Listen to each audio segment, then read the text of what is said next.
The Death of Tutankhamun. Chapter 4. Amarna, the Holy City. When Akhenaten and his pilgrims landed at the site of their new city, they were met only by barren desert. The modern name for this site is Tel el Amarna, Amarna for short, named for the Bedouin tribe inhabited in the site when excavators arrived centuries later. No one lived there when Akhenaten selected the spot for a new capital. He had chosen virgin territory, unsullied by shrines and temples for other gods, like Brigham Young leading the Mormons into the unknown Utah desert. Probably a few thousand hardy people made the initial exodus, setting up tents and temporary shelters to watch a city rise before their eyes. The logistics of organizing and feeding them must have been complex. The tent city would have been coordinated like a military camp, with a quartermaster in charge of supplies. Crops could not be planted immediately, for there were no fields or irrigation canals. Fortunately, plenty of fish and birds were available. First, they must have built a brewery and bakery to produce the two staples of the Egyptian diet. They would have been positioned next to each other because both depended on the same vital ingredient, yeast. The workmen were the real heroes of the new city. While the stonemasons freed blocks from quarries and bronze chisels and wooden mallets, brickmen formed the millions of bricks needed to build an entire city. Brickmaking was a simple matter. Nile ooze was placed in a rectangular wooden mold. The mold could then be removed to leave the future brick to dry in the burning Egyptian sun. Artists and craftsmen worked frantically to decorate the new houses and government buildings as courses of bricks grew higher and higher. Probably they sent word back to their friends in Thebes to come and join them, for there was plenty of work. There was no time to waste. Brightly colored ceramic tiles and inlays in the shapes of rosettes and flowers needed firing in pottery kilns to lend accents to painted murals on the walls. The two essential building materials in ancient Egypt were readily available at Amarna: stone and Nile mud. Temples in ancient Egypt were built of stone blocks because they had to last for centuries, for eternity. Houses, however, even the royal palaces, were built with a core of mud brick, plastered, then painted over. There must have been a constant haze over the city from the dust and sand stirred up by all the construction as the stone blocks were cut and dragged from the quarries to the temple sites. Living on a construction site, however, must have fascinated the city's children as they watched in awe as a new temple materialized. When the walls reached 6 feet or so, mud brick ramps had to be adjoined so blocks could be hauled up on sleds to the top. 5 or 6 major buildings went up simultaneously, providing continuous excitement. In the early days in Amarna, every child probably dreamed of growing up to be an architect. It is curious that with all the building activity in Amarna and the rest of Egypt, not a single architectural papyrus has ever been discovered. There is no written record that tells us how to build a pyramid, design a temple, or even build a wall. It may be that they once existed and have all perished, but I don't think so. I suspect that such information was a trade secret passed down from father architect to son. We have plenty of literary and religious papyri, but not one of any of the trades. The plan of the city was dictated by the geography formed by the Nile on the west and by abrupt cliffs on the east. Space for the main city lay between these borders, a crescent above 3 miles wide by 8 miles long. A royal road ran north and south, splitting the length of the town. At more than 125 feet wide, it composed perhaps the greatest thoroughfare in the ancient world. Designed originally for grand chariot processions of the royal family, it came to serve as a commuter road, along which administrators rode on donkeys from homes in the suburbs to their central city offices. running from east to west, 2 dried riverbeds on which nothing was built for fear of flash floods, divided the city into 3 sections: the central city and the north and south suburbs. The complete city sprawled 17 miles north to south, including suburbs at each end, each with bright new workshops, temples, and homes. Beyond the northern suburb, a village was set aside for the workmen, crammed with tiny houses. The estates of the rich and famous of Amarna were mansions that followed similar designs. A large entrance hall supported by slender wooden columns, brightly painted with lotus motifs, led into a large living room dominated by 4 massive columns. Bedrooms, bathrooms, and guest rooms ran off this communal room. Behind the main house were servants' quarters, granaries, storerooms, kitchens, and stables. All these grand houses were built quickly at the same time, an ancient upper-class housing development. The central city, called Island Exalted in Jubilees, was the administrative heart of the new capital. Here, the Foreign Office filed correspondence between Akhenaten and the rulers of Asia in a building known as the Place of Pharaoh's Dispatches. Also, Akhenaten stored all the old correspondence from his father's reign, letters and trade agreements between Amenhotep III and his foreign emissaries. Someone had thought to bring the files with him when they moved. Near the Records Bureau was the police station, with dormitories, training grounds, and stables for the police cars of the day, chariots. Even in a theocratic city, there would be thieves to apprehend, marital spats to resolve, and as soon as they were constructed, tombs containing great wealth to protect. Nearby was the university, known as the Per Ankh, House of Life, where future priests were educated. But a new curriculum was taught, most likely designed by Akhenaten himself. Young priests in training were no longer called upon to recite the myth of Isis and Osiris or chant the hymn to Ra until they were committed to memory, since all these gods had ceased to exist. A new liturgy of prayers and hymns had been written by Akhenaten, who, it seems, not only provided the revelation for the new religion, he composed its hymnal. What an exciting time it was for the initiates of the Aten. This was radical theology. No country had ever reduced its pantheon to a single, all-powerful deity. Here was a heady, powerful concept whose details would have to be developed. With their leader, the pharaoh, they expected to do so. Then they would change the world. The students were supervised by Mary Ra, the high priest of the Aten. Since his name means beloved of Ra, perhaps he was a minor priest from Thebes who had switched his allegiance to Akhenaten's new theology early on, and accompanied him to Amarna in the first wave of pilgrims. Dominating the central city was the royal residence, perhaps the largest in the ancient world at this date. It was a huge, rambling, elaborate maze of audience halls, open courts, private apartments, nurseries, kitchens, and huge storage rooms. Fronted by 3 terraced gardens of exotic plants, the palace faced the Nile to benefit from its cool breezes. Most unusually, the compound straddled the main road with an overpass, an invention in architecture, joining the east to the west wings. This overpass became the most notable feature of the palace and the city. It was called the Window of Appearances, for it was here that Akhenaten and Nefertiti made an appearance, often accompanied by the princesses, to give audience to assembled dignitaries in the road below. From this window, too, they handed out collars of massive rings of gold as rewards to the faithful. Religion has its own strong attractions, but a few ounces of gold must have amplified those attractions considerably.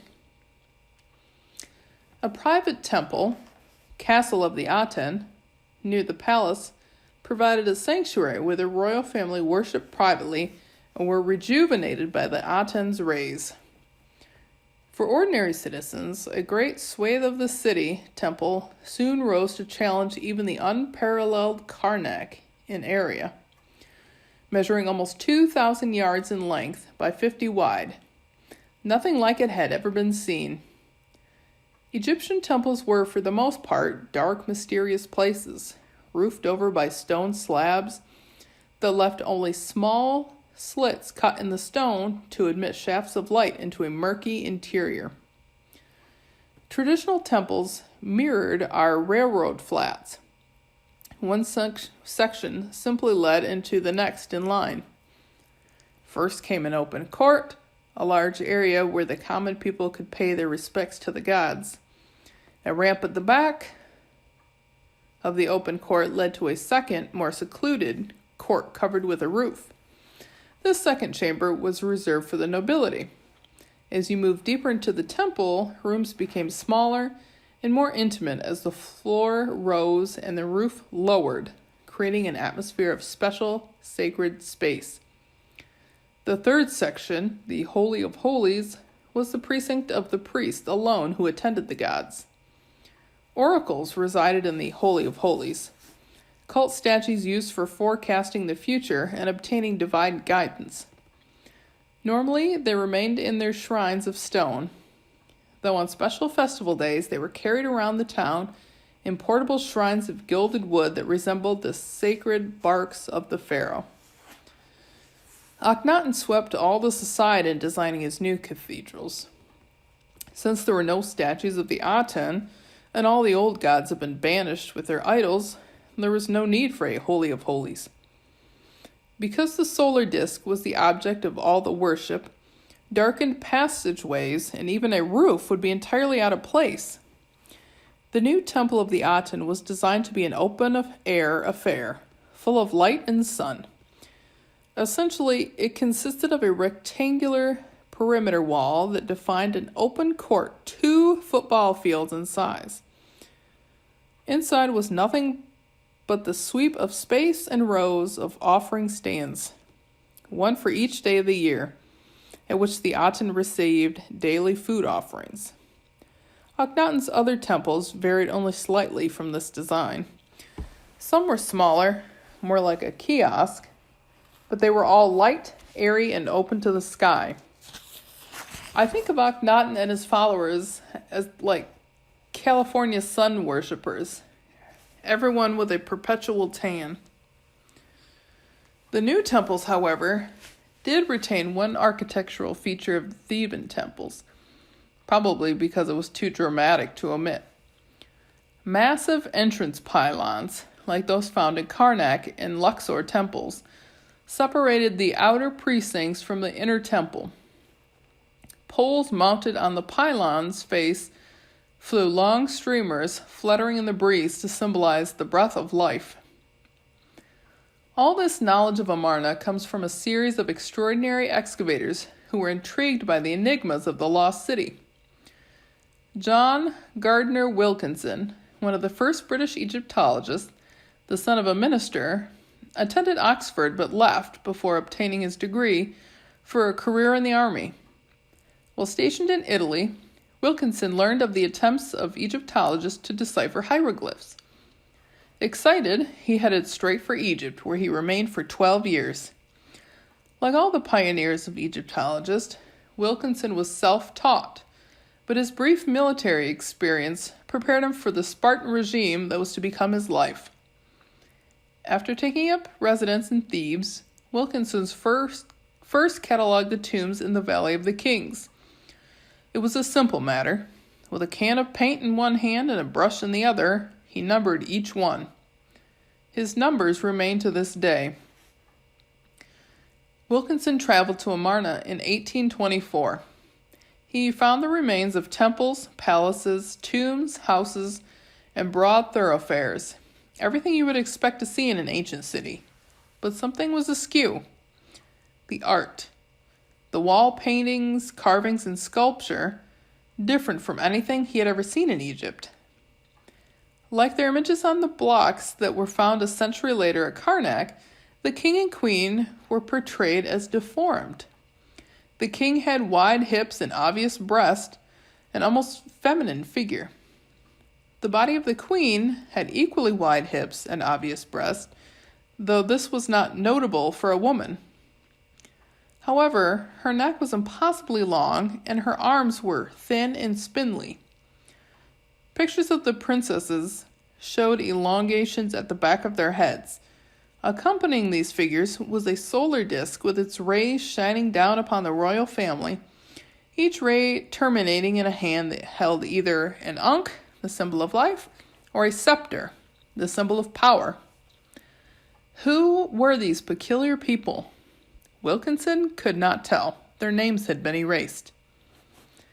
Wilkinson couldn't decipher the hieroglyphs on the boundary markers that defined the limits of the city, but he was the first to observe what would later provide a crucial clue to Amarna's fate.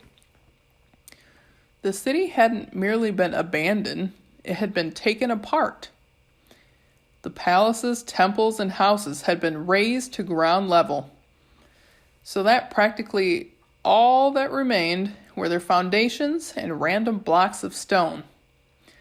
Only the tombs were intact, because they had been cut into mountains and couldn't be dismantled. The decorations on their walls would later provide further clues to the destruction of Amarna. Decades of speculation followed, but the first formal excavation of the site didn't take place until half a century later.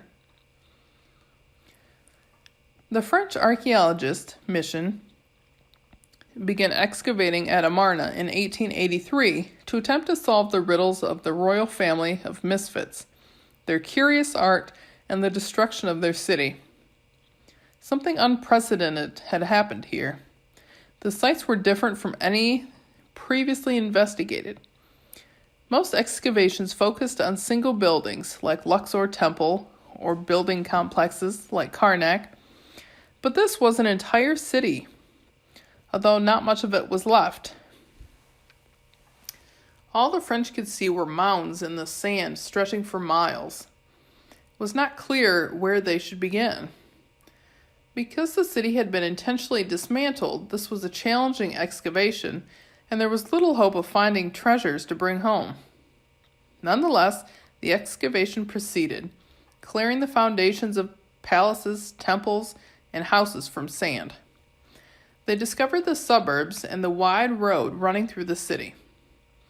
In the east, where cliffs rose suddenly from the plain, they examined the rock-cut tombs, one group to the north and one to the south. These were the tombs of the nobility and high officials of the city. In each, the unusual-looking king and queen and sun disk were carved on almost every wall. The French were slow to publish their findings, so in 1890, Flinders Petrie, a young British archaeologist, eager for answers to the questions raised by this unique site, began his own excavation. In an era filled with colorful, adventurous Egyptologists, Petrie outdid them all. With a long white beard and ragged clothes, he looked like Charlton Heston's Moses from the Cecil B. DeMille production. Petrie thought nothing of walking 16 miles to town to pick up the weekly wages for his crew, then walking back to camp. Even in the early days of excavation, there was a brisk market for antiquities. One of the problems on all early excavations was theft by the workmen of small objects found as they were digging. If a workman uncovered a fragment of jewelry and hid it in his robes, he could sell it for more than a month's wages. Petrie instituted a system of paying his workers a fair price for the objects they unearthed. Then they turned them in, so he was the only excavator who got a fairly complete picture of finds from his site. Still, thievery from the outside remained a problem. Shady characters would lurk on the fringes of an excavation to see what they might pilfer under cover of the night. This didn't faze Petrie, who recorded his encounter with a thief. One man quibble held down while I walloped him. He swore that he would go to the council, that I had broken his leg. I let him crawl off on hands and knees some way, and then, giving a great shout, ran at him when he made off like a hare. These were the Wild West days of Egyptology. Petrie became intrigued by the new style of art. For 1,000 years, the king of Egypt had been depicted as young and vigorous, well-muscled, and ready to stride into battle. The pharaoh always was victorious. But at Amarna, there were no battle scenes. No pharaoh smiting the traditional enemies of Egypt. Even more surprising, there were no scenes of Pharaoh making offerings to the gods. Indeed, no recognizable gods at all. Instead, Petrie found scenes of the Pharaoh and his family in which the king affectionately cradled his children on his lap, tender scenes of the Pharaoh kissing a daughter or his wife, and the scenes of the Pharaoh and his queen worshipping the sun rather than any recognizable Egyptian god. Nothing like these pictures had ever appeared in 2,000 years of Egyptian art. This was an incredible departure from centuries of traditional Egyptian art, in which not only the subject matter, but even the proportions of the figures and their relative sizes were carefully regulated. When artists began decorating a tomb or temple, the first thing they did was draw a red grid on the wall to guide proportions. 2 squares for the head, 4 squares for the shoulders, etc. They almost reduced wall decoration to paint by numbers. When it came to Akhenaten, all the old rules of proportion went out the window. The queen often stood just as tall as the pharaoh. His children were drawn in the same scale. Even commoners seemed little shorter than the king. Petrie found Amarna art completely absorbing, an artistic breath of fresh air.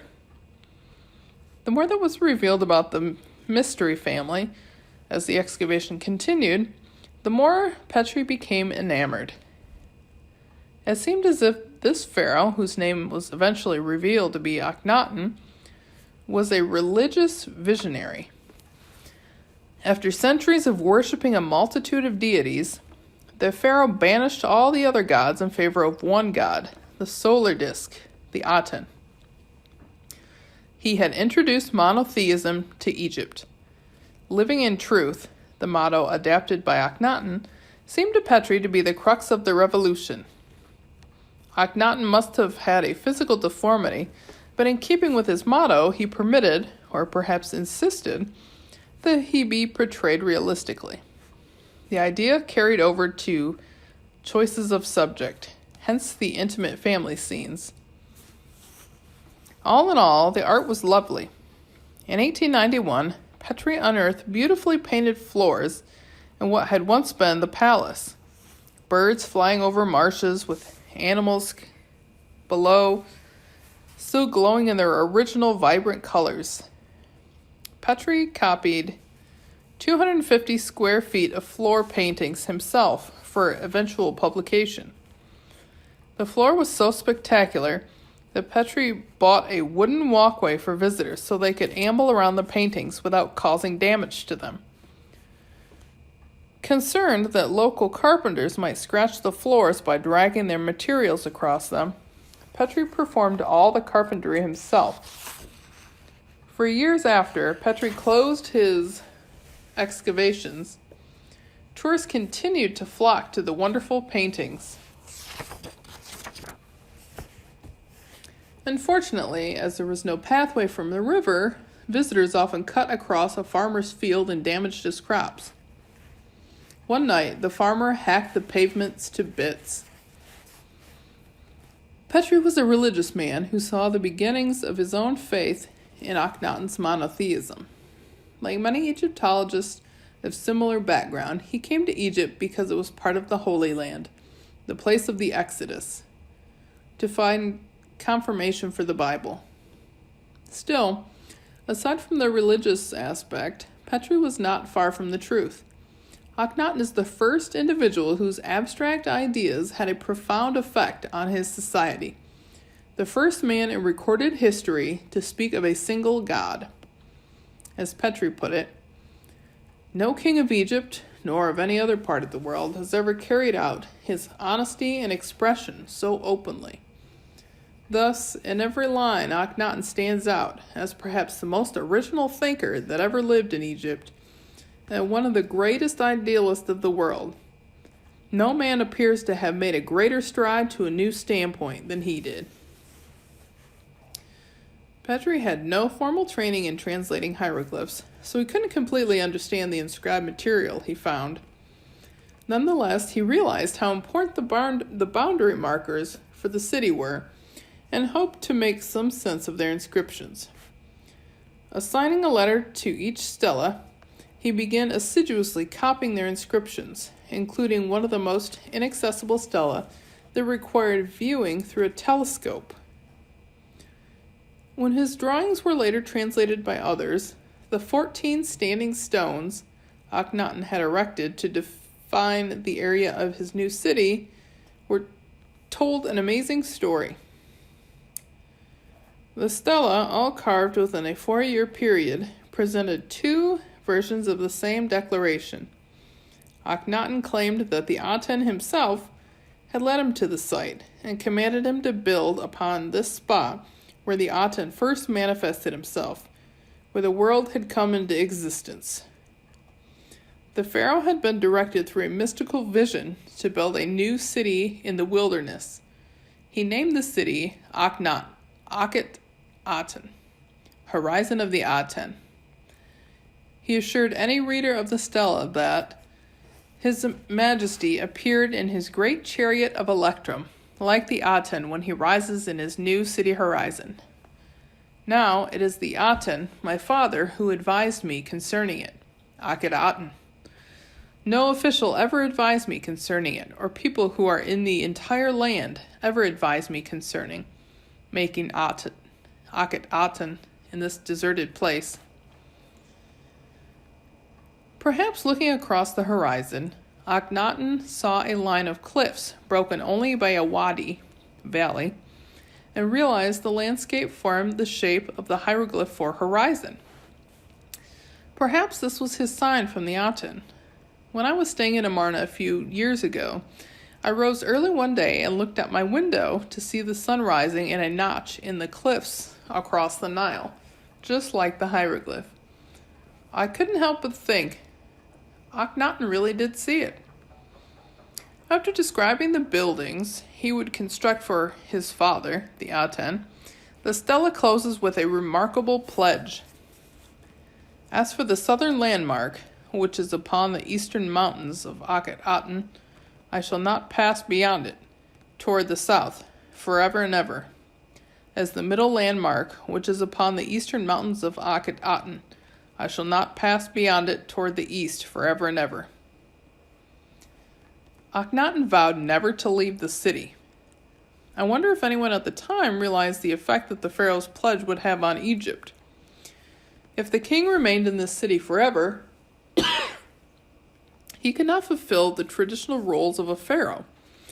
He could not lead the army against the enemies of Egypt, nor attend to any matter of state that required him to travel outside of this one city. This meant that the management of the country had passed from the king to civilian functionaries. Resignation of royal power left the more ambitious members of the court scrambling to pick up the pieces. Nor would Akhenaten have the opportunity to connect with the offended, yet still powerful, priest in Thebes and Memphis. The king had taken a throne that provided absolute power, then made the decision to abrogate all the responsibility. Akhenaten wasn't just changing the religion, he was changing the role of the king. In tradition-bound Egypt, this was a revolution as stunning as the banishment of the old religion. It seems that Akhenaten's idea of kingship was to shepherd his people in their spiritual lives only.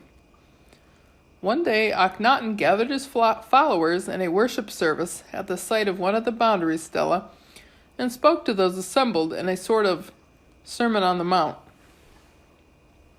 To the great and living Aten, ordaining life, vigorously alive, my father, my will of millions of cubits, my reminder of eternity, my witness to what is eternal, who proclaims himself with his two hands, whom no craftsman have devised, who is establishing in the rising and setting each day ceaselessly. He fills the land with his rays and makes everyone to live. This declaration contains an important phrase, whom no craftsman had devised. The implication is subtle but clear. The Aten, the true God, is intangible and abstract. This announcement signaled the end of all cult statues. Mythology and symbolism were gone. No longer would craftsmen sculpt the figures of the gods. No longer would there be a familiar image for the faithful to focus on. No more Book of the Dead, with their vignettes of the denizens of the journeys to the netherworld. The new god was as elusive as the sun's rays. The shift from visual gods to an abstract concept was perhaps the most fundamental change that Akhenaten instituted. Ancient Egyptians were advanced and sophisticated in many areas, but they were not abstract thinkers.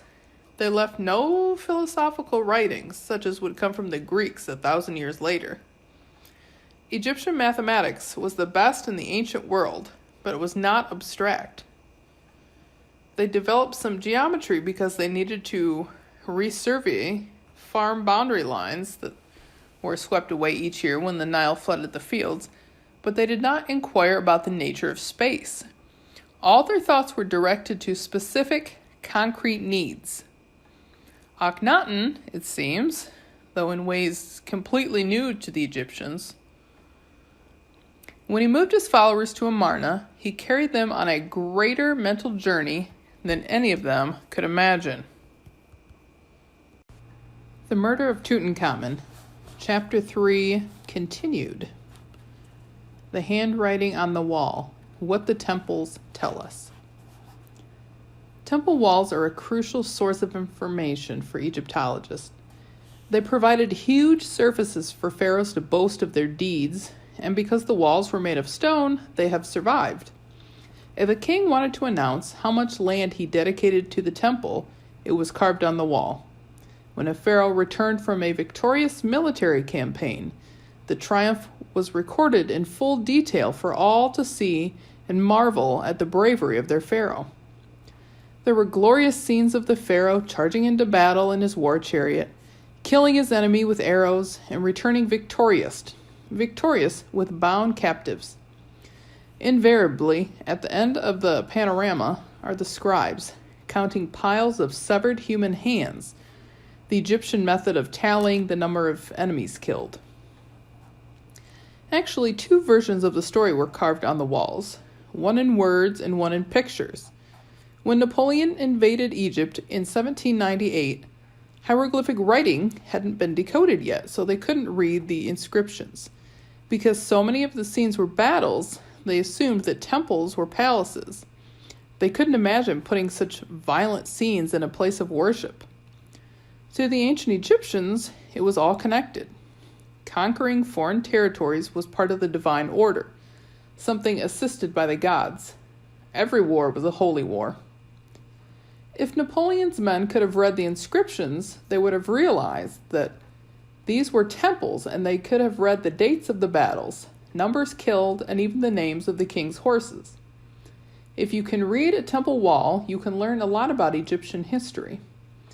The wall paintings in the tomb of the nobles and their funerary objects found inside them have given us rich details about the people's daily lives. It's in the temples, however, where we find the official party line history of Egypt. But because most of the official records and temples from the northern capital, Memphis, have sunk into the mud, what records we do have really only give Egypt's southern party line.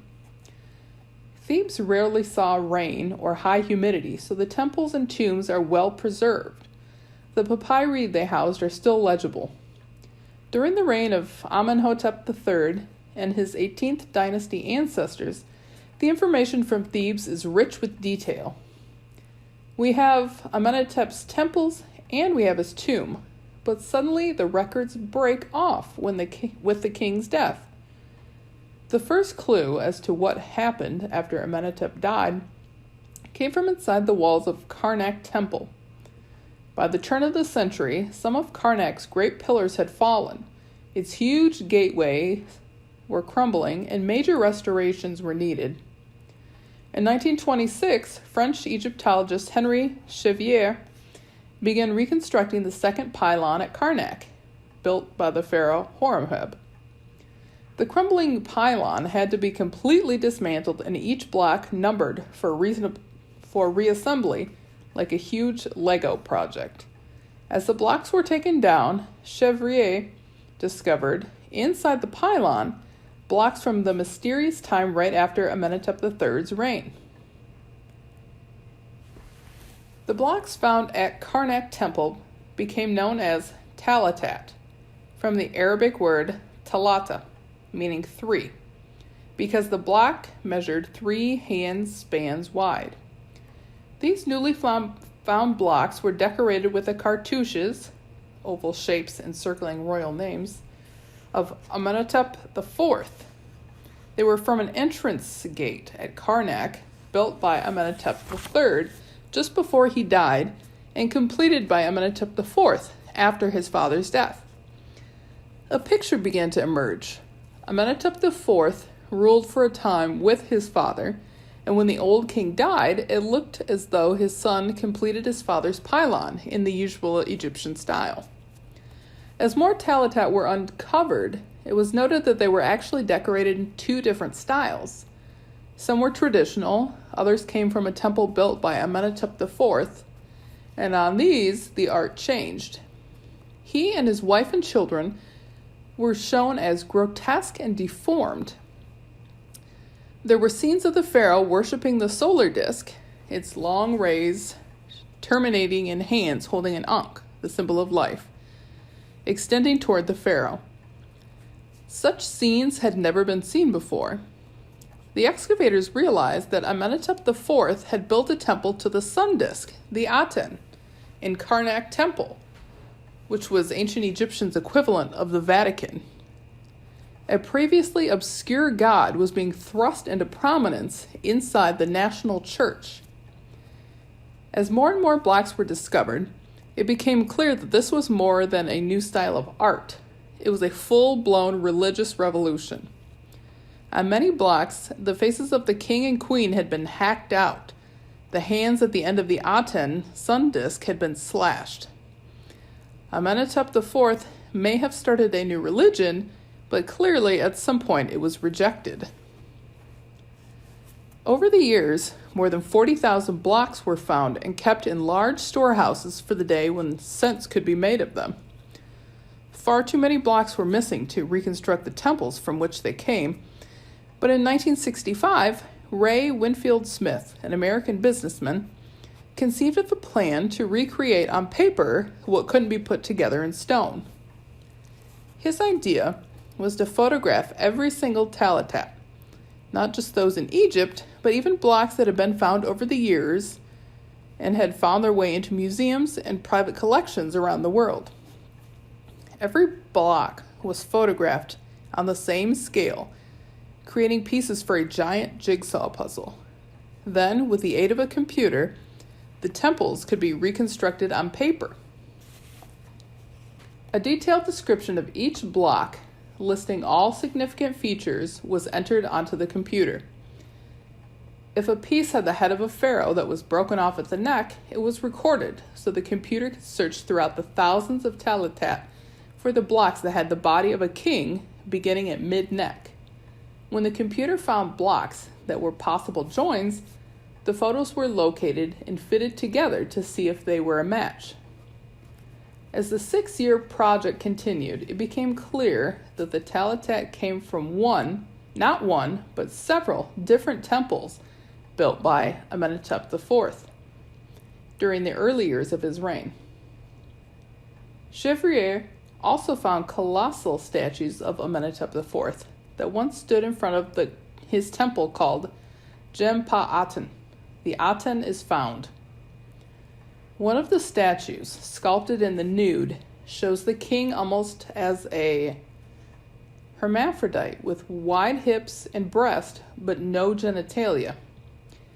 One can only wonder what the people of Thebes thought of these statues of their king. There is not a single contemporary account of how the man in the street felt about his new pharaoh. Probably there was a general acceptance in the beginning. After all, the new king buried his father. The revered Amenhotep III completed his father's gateway at Karnak and then began building his own temple, just as expected.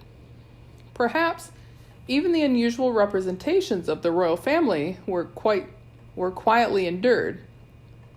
But there must have been murmurings in the street when the bizarre statues of the king were matched by even stranger representations of Amenhotep IV inside the temple. The main decoration of the temple was a depiction of the Sed festival, traditionally celebrated when a pharaoh had ruled for 30 years. Amenhotep IV celebrated his Sed festival after only 4 years or so. During a traditional Sed festival, just as Narmer had done centuries before, the pharaoh wore the white crown of Upper Egypt and the red crown of Lower Egypt to assert his dominion over the two lands. He would demonstrate his strength and vigor by running a race course and shooting arrows. Then the king would visit the shrines, the house of statues of the gods from different localities that had been assembled for the festival. But Amenhotep's was no ordinary Sed festival. There was no statue of Amun, Osiris, Ptah, Isis, and the other gods. All the shrines held statues of Amenhotep IV. All the familiar gods of Egypt had been banished in one broad sweep. Now a young man in his early 20s, Amenhotep IV married Nefertiti. Little is known about her background before the marriage, but her looks alone made her a remarkable woman. Nefertiti was the king's great wife and the queen who would be remembered into the 21st century both as an icon for femininity and beauty and as a symbol of Egypt. Nefertiti's reputation as a great beauty is based primarily on a single statue, the famous Nefertiti bust, now in a Berlin museum. Her angular features, long graceful neck, and wide-set eyes are classic. I suspect that it is an accurate likeness of the queen. But this is not the way the queen was shown on Akhenaten's new temples in Karnak. Nefertiti, Akhenaten, and their 2 daughters all appear to be deformed with wide hips and elongated heads. Most peculiar of all was Akhenaten himself, shown with an elongated jaw, thin neck, spindly arms, fullness of breast, sagging abdomen, and bulging thighs. The people of Egypt had never seen anything like this. Neither had the Egyptologist. In the 5th year of his reign, Amenhotep IV changed his name to Akhenaten. It is beneficial to Aten, which is the name the world knows him by today. We will talk about the importance of his name change later in the chapter. Akhenaten is the most discussed pharaoh in Egyptology, and the discussion invariably turns to what he looked like. Some investigators believe he may actually have been normal, that the physical distortions were merely an artistic convention portraying the pharaoh as both male and female. He was everything. Others are convinced that he was grossly deformed and that it became an artistic convention to portray the members of the royal family with the same deformities as the king. Something like the situation in the 17th century Spain, when the king of Castile lisped and all the courtiers affected a lisp. Early investigators looked for the cause of the deformity, offered a medical diagnosis. It was suggested that Akhenaten suffered from Froelich syndrome, a malfunction of the pituitary gland that causes symptoms matching the unusual physical features in the Akhenaten portrayals. But the entire royal family was shown with the same unusual physical shapes. All the princesses are depicted with elongated heads, and Nefertiti is often indistinguishable from Akhenaten. Could every member of the royal family have been afflicted with Froelich syndrome? Surely not. One problem with the Froelich syndrome explanation is that it always causes underdeveloped genitalia and sterility in males. Akhenaten and Nefertiti eventually had 6 daughters. The symptoms of Froelich syndrome so clearly match Akhenaten's appearance, however, that some Egyptologists believe Akhenaten did not father the 6 daughters. Yet, if the 6 princesses are not Akhenaten's children, why do they have his unusual physical characteristics? I have always been convinced that there was something physically wrong with Akhenaten, but it wasn't Froelich syndrome because there are all these children. Recently, a suggestion had been put forward that seems far more likely: Marfan syndrome.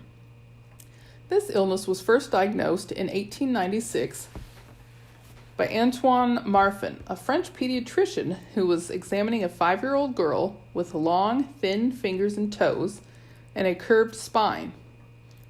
As the symptoms were recognized by other physicians, it was noted that they were often accompanied by eye problems, elongated faces, and deformed rib cages. Because the various symptoms tend to accompany one another, they constitute a syndrome. Most of the features of Marfan syndrome can be seen in Akhenaten and members of the royal family. For example, the thin slanted eyes in the colossal statues of Akhenaten could easily be the result of Marfan syndrome. About half of those suffering from Marfan's have the lenses of their eyes dislocated off-center, which gives an unusual appearance.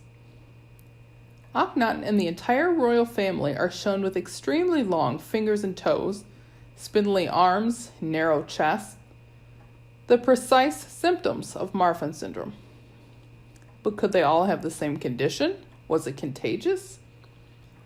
Although the syndrome was identified in the 19th century, it wasn't until the middle of this century that the cause was understood to be genetic. The conditions result from a mutant gene that controls the development of the body's connective tissue. All the symptoms associated with Marfan syndrome are caused by defective fibrillin, a protein responsible for holding our muscles and bones together. Although not contagious, Marfan syndrome is passed on genetically. Our bodies have between 50,000 and 100,000 different genes, the basic unit of heredity. Genes usually come in pairs, one from each parent, and they are the cause of Marfan syndrome. If the DNA in your body mutates in the gene that controls fibrillin, you will be the first in your family to have the syndrome. You can also inherit it from a parent who has the gene. Of the many statues of Akhenaten's parents, Amenhotep III and Queen T, not one shows any sign of Marfan syndrome. Akhenaten was apparently the first one in his family to exhibit any of the characteristic features of Marfan syndrome, so his condition was probably the result of a mutant gene. About 25% of Marfan's sufferers acquired the syndrome by a gene mutation. The trait is dominant, which means that only one parent need be afflicted for the children to inherit the defective gene. Each child of a Marfan parent has a 50% chance of inheriting the Marfan gene. Thus, the 6 daughters of Akhenaten had a 50% chance of having the Marfan gene passed on to them. This may explain the appearance of the Amarna princesses' long fingers, the medical term is spider fingers, and thin, spindly arms and legs. Some of the daughters may have inherited the gene, and this could explain the curious depiction of the royal family. If Akhenaten did indeed suffer from Marfan syndrome, it still leaves the question Why did he permit the court sculptors to show his physical characteristics? For more than 1,000 years, pharaohs had been portrayed as young, well-muscled, and perfect, no matter what they look like. Akhenaten could have stayed with the traditional art style and been portrayed slim and well-muscled like his ancestors before him. He chose not to, and the entire royal family followed suit. Why? I think the answer is a psychological one. But how do you confirm a psychological theory about someone who has been dead for 3,000 years? I thought that if I talked to people with Marfan syndrome, I might see how it affected their lives. How did they feel growing up different? Did they feel left out? Were they shunned? A geneticist colleague working on Marfan syndrome suggested I talk to a New York chapter of people with the syndrome. I called the organizer of the group, Julie Kernitz, to see if I could attend their meeting and try out my theory on them. I would give a brief slide lecture about Akhenaten and ask for the group's reactions. Most of the people who attended the meeting were women. Many of them would blend in with any crowd. Their physical characteristics were not extreme, but some could have been sisters of Akhenaten. Julie had classic Marfan's features. She is tall with an elongated chin, narrow eyes, long, thin arms, fingers, and toes. Unusual features, but not freakish. If anything, Julie is a handsome woman. Even before talking with the group, I revised my view of Akhenaten. He wasn't a freak.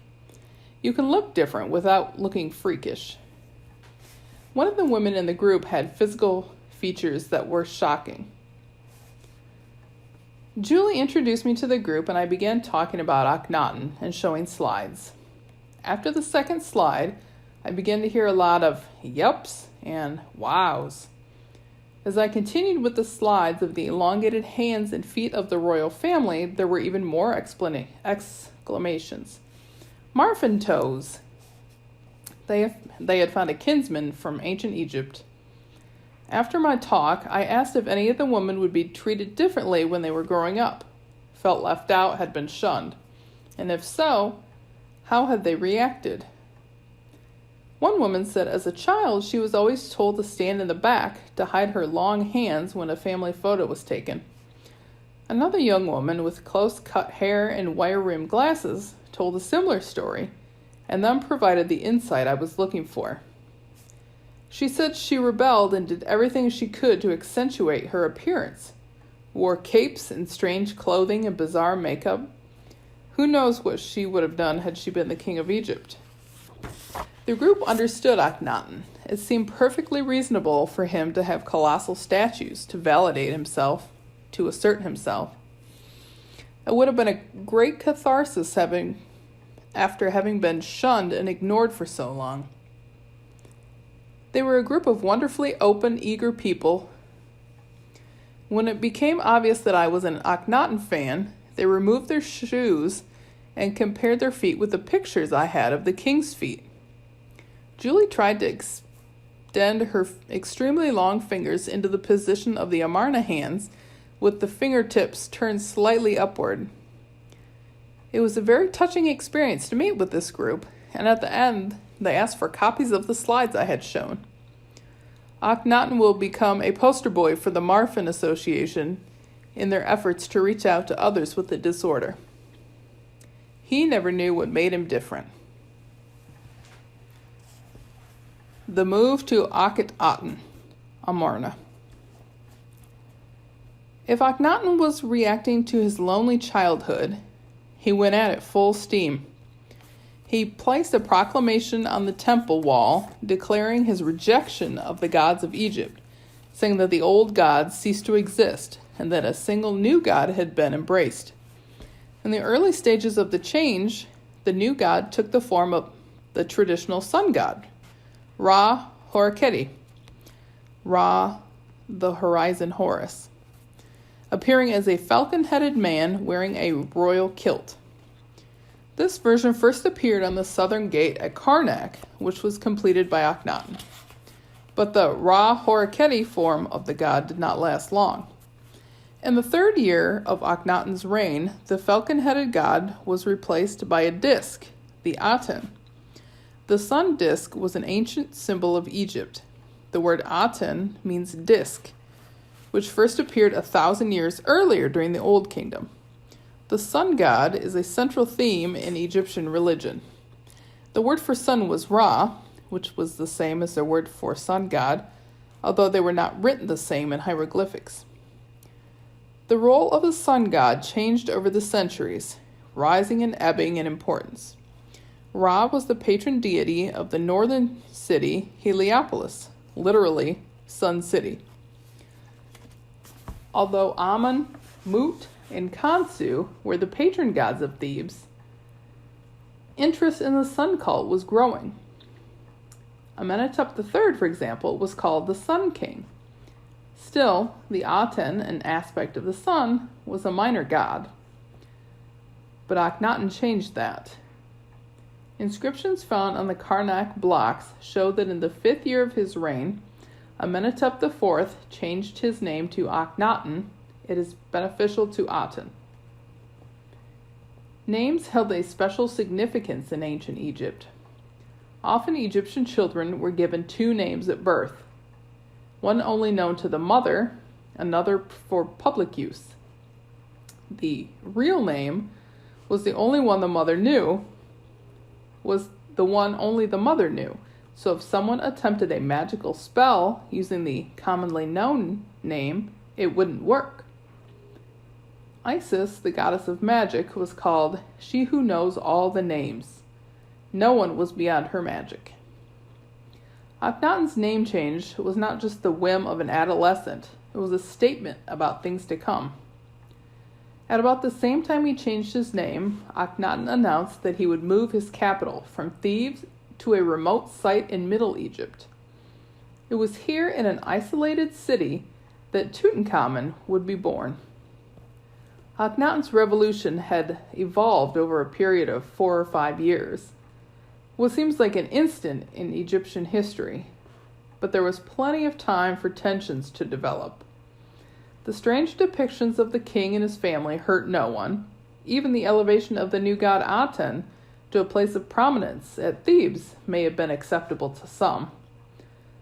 But when Akhenaten declared the Aten the sole god of Egypt, the battle lines were drawn.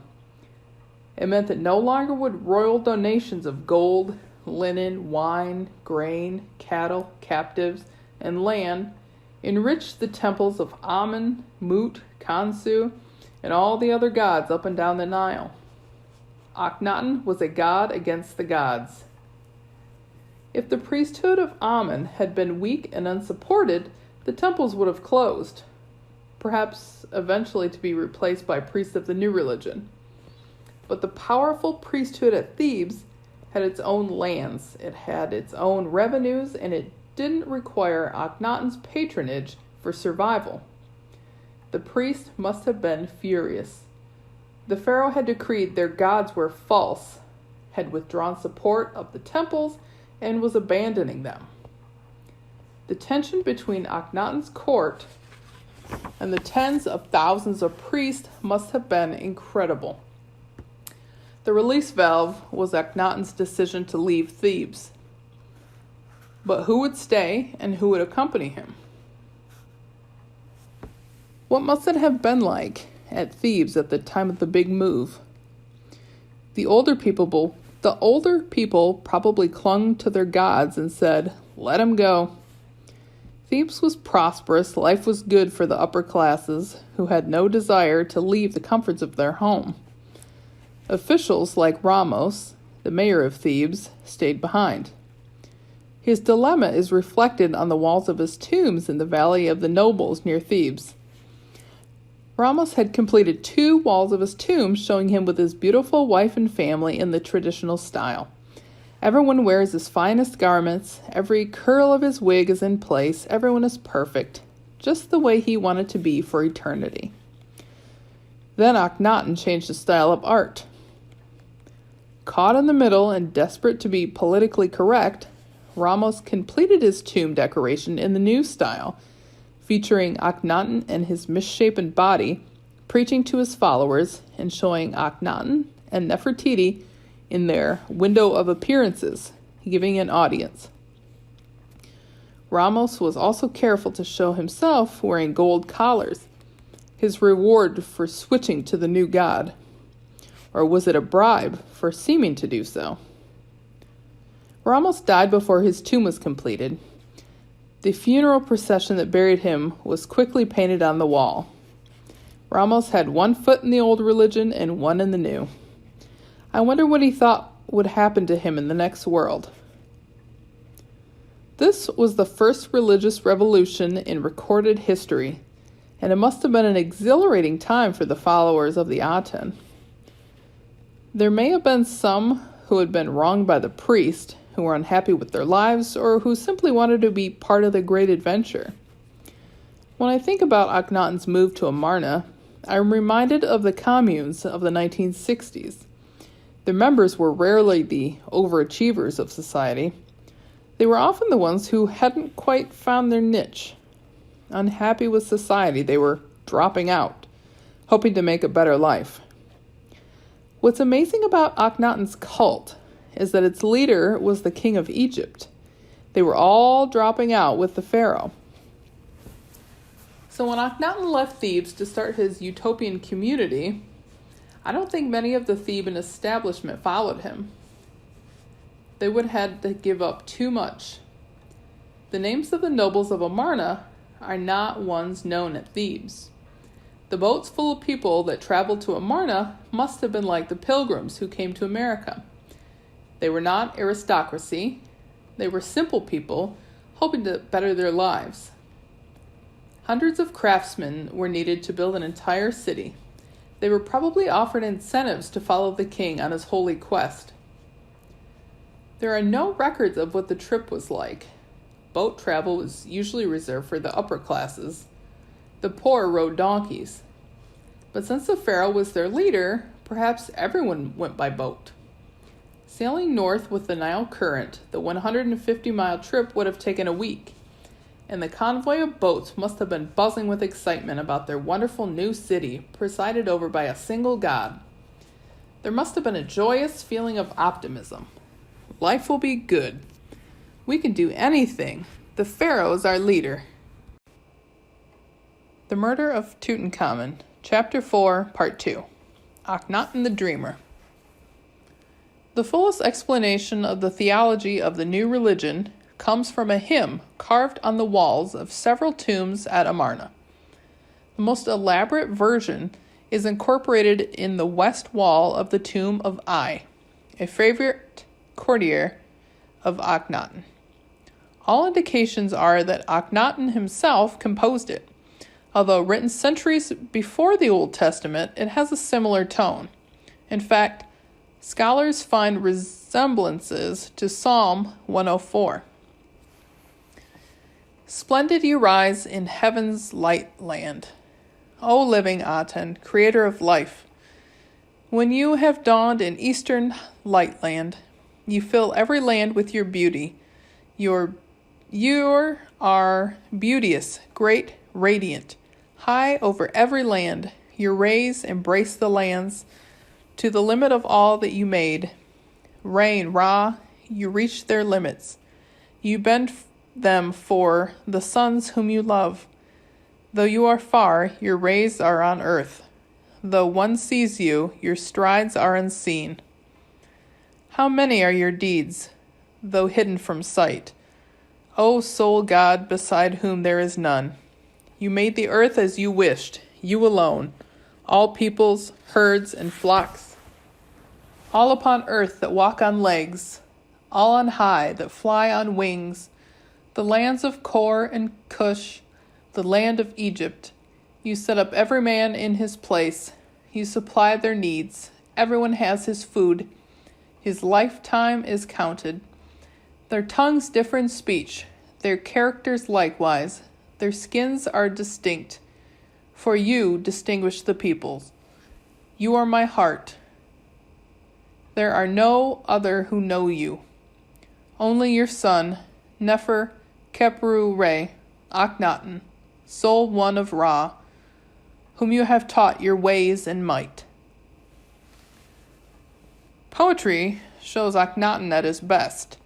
The Hymn to the Aten is one of the most intellectual achievements of the ancient world.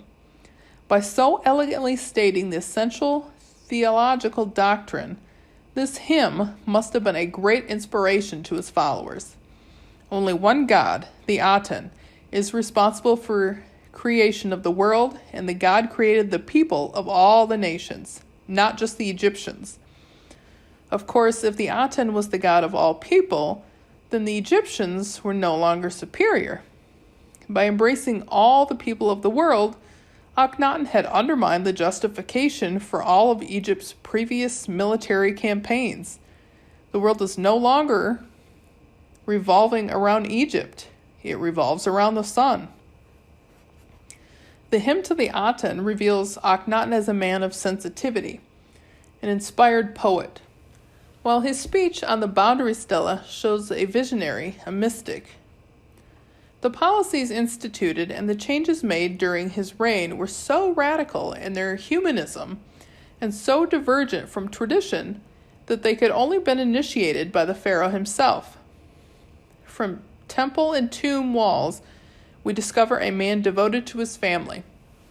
From his city, we observe the bold planning of a creative mind. From his art, we discern his love of beauty, his belief in living in truth. Nefertiti, whose name means the beautiful one has come, is always shown at his side, making daily offerings to the Aten. They are together at every official function, affectionately holding hands in public and embracing in their chariot as they drive to the temple. The king refers to Nefertiti as sweet of love, and in the sound of whose voice the king takes delight. Each boundary stela includes a long preamble extolling the virtues of his beloved queen. And the heiress, great in the palace, fair of face, adorned with the double plumes, mistress of happiness, endowed with favors, at hearing whose voice the king rejoices, and the great wife of the king, his beloved, the lady of the two lands, Nefertiti, good like the beauty of Aten, a beautiful woman comes. May she live forever and always. Devoted to his young daughters, he is often shown holding one or more of them on his knee, kissing them tenderly. Akhenaten, a champion of family values, emerges from the ruins of Amarna as a man we can like. Thoughtful, caring. We understand why Petri was taken with the man. It is tempting to look at only this side of Akhenaten, the man who preached love and peace, but there was another, darker side. Akhenaten was also an intolerant elitist. A second look at Amarna art reveals that the Aten shines only on Akhenaten and the royal family, not on the Egyptian people. The common man is never shown receiving the Aten's rays and the symbols of life and power. The Aten was Akhenaten's personal god. Everyone else had to make do with secondary light reflected from Akhenaten. An examination of the records found at Amarna show that the king was also inept and disinterested in ruling the country. The Egypt that he inherited from his father, Amenhotep III, was in its golden age, at the peak of its power. Taxes collected from foreign territories flowed into Egypt each year. But after Akhenaten took over, no one minded the store any longer. Revenue was only forthcoming as long as Egypt was strong with an army to enforce the collection of tribute. Akhenaten, unwilling or unable to attend to the affairs of the government, effectively turned over the administration of the country to his aides.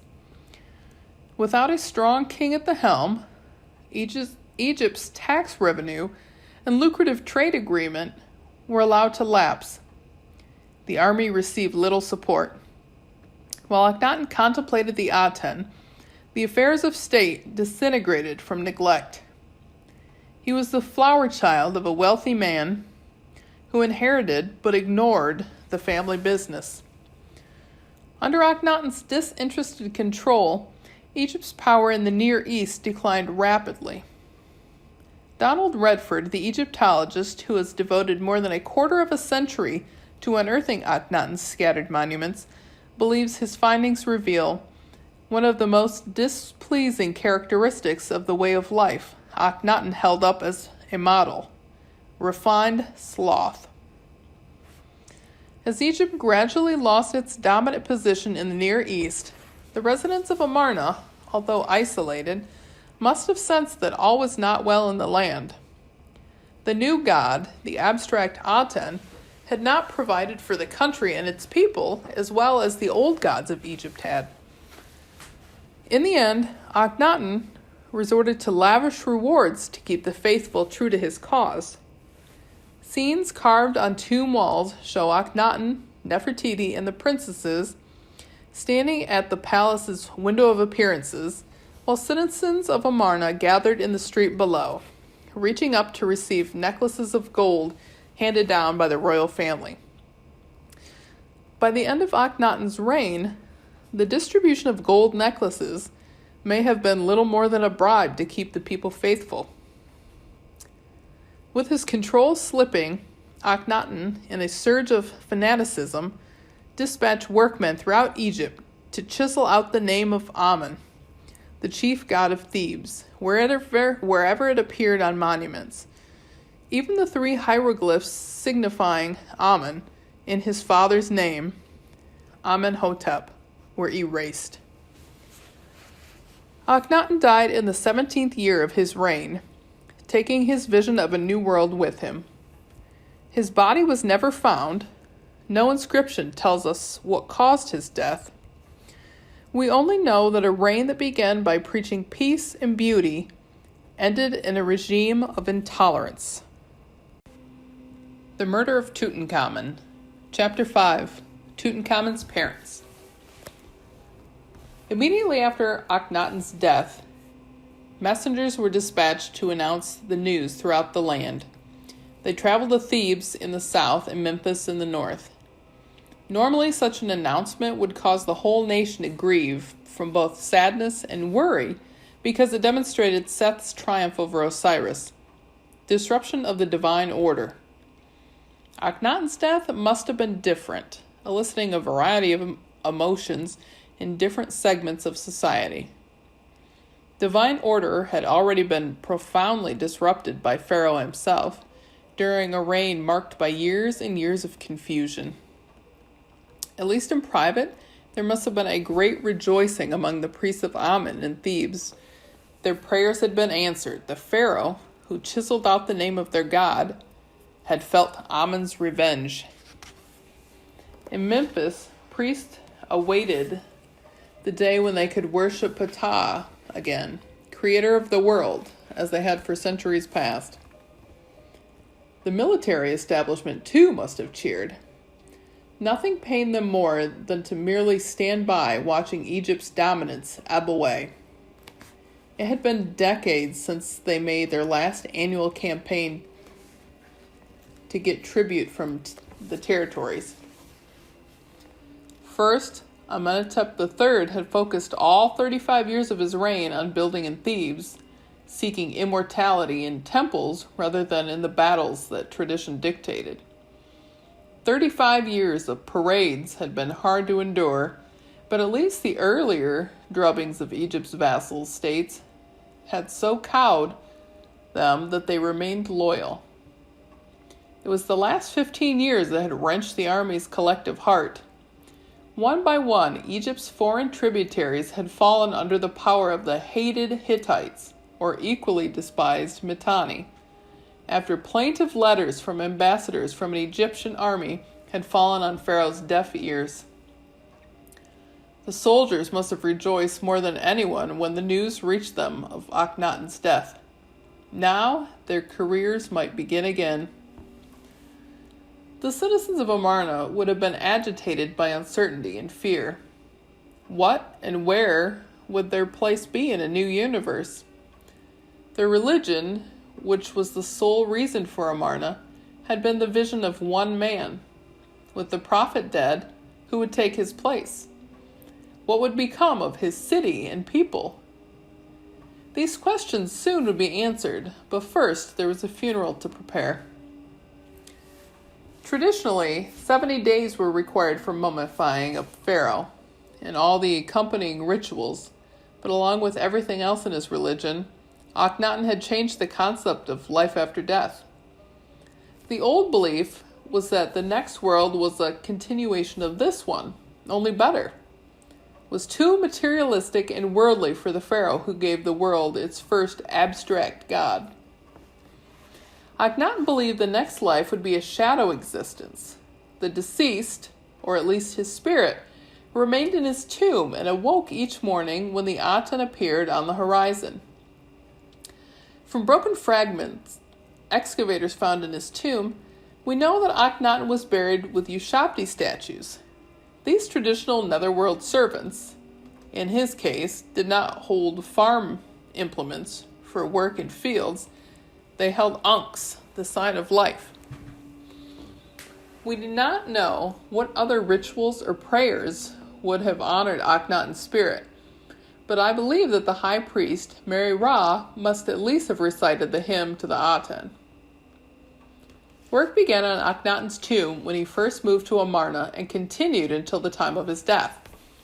The desolate spot he selected for his eternal resting place lay 6½ miles from the city. The first time I traveled the forbidding landscape, I wondered, why here? The only way to reach the tomb is through a valley strewn with boulders, natural obstacles for transporting workers and supplies. Once there, though, I understood why Akhenaten had been drawn to the spot. It has the distinct feeling of the Valley of the Kings and Thieves. Similar white limestone cliffs rise above the valley floor. The plan of the tomb is like those in the Theban Valley where Akhenaten saw his father, Amenhotep III, laid to rest. Perhaps Akhenaten, still suffering from childhood rejection, was seeking his father's acceptance at the end. The royal tomb began with a 25-foot-long descending passage cut into the floor of the valley. At the bottom and to the right, a level corridor led to the unfinished suite of 6 rooms. Ahead, the descent continued for another 25 feet to a second suite of rooms, also on the right. In one of these, we will pick up the trail of Tutankhamun. The passage then ended in a cavernous room that contained the sarcophagus of Akhenaten. Reconstruction of the fragments found by excavators showed that Akhenaten abandoned tradition even in the design of his sarcophagus. He chose a simple granite rectangular box, whereas most of his ancestors had been buried in stone coffins shaped like cartouches, the sign of royalty. At each corner, traditionally, the figures of the goddesses were carved with whose outstretched arms protected the king. The goddesses were banished from Akhenaten's sarcophagus in favor of 4 images of his beloved Nefertiti. While the pharaoh's body was being prepared for burial, we have no record for this, so it is not known how or even if the bodies were mummified under the new religion. A matter even more pressing had to be settled. The country could not wait 70 days for a leader, and a new pharaoh had to be crowned. There were few choices.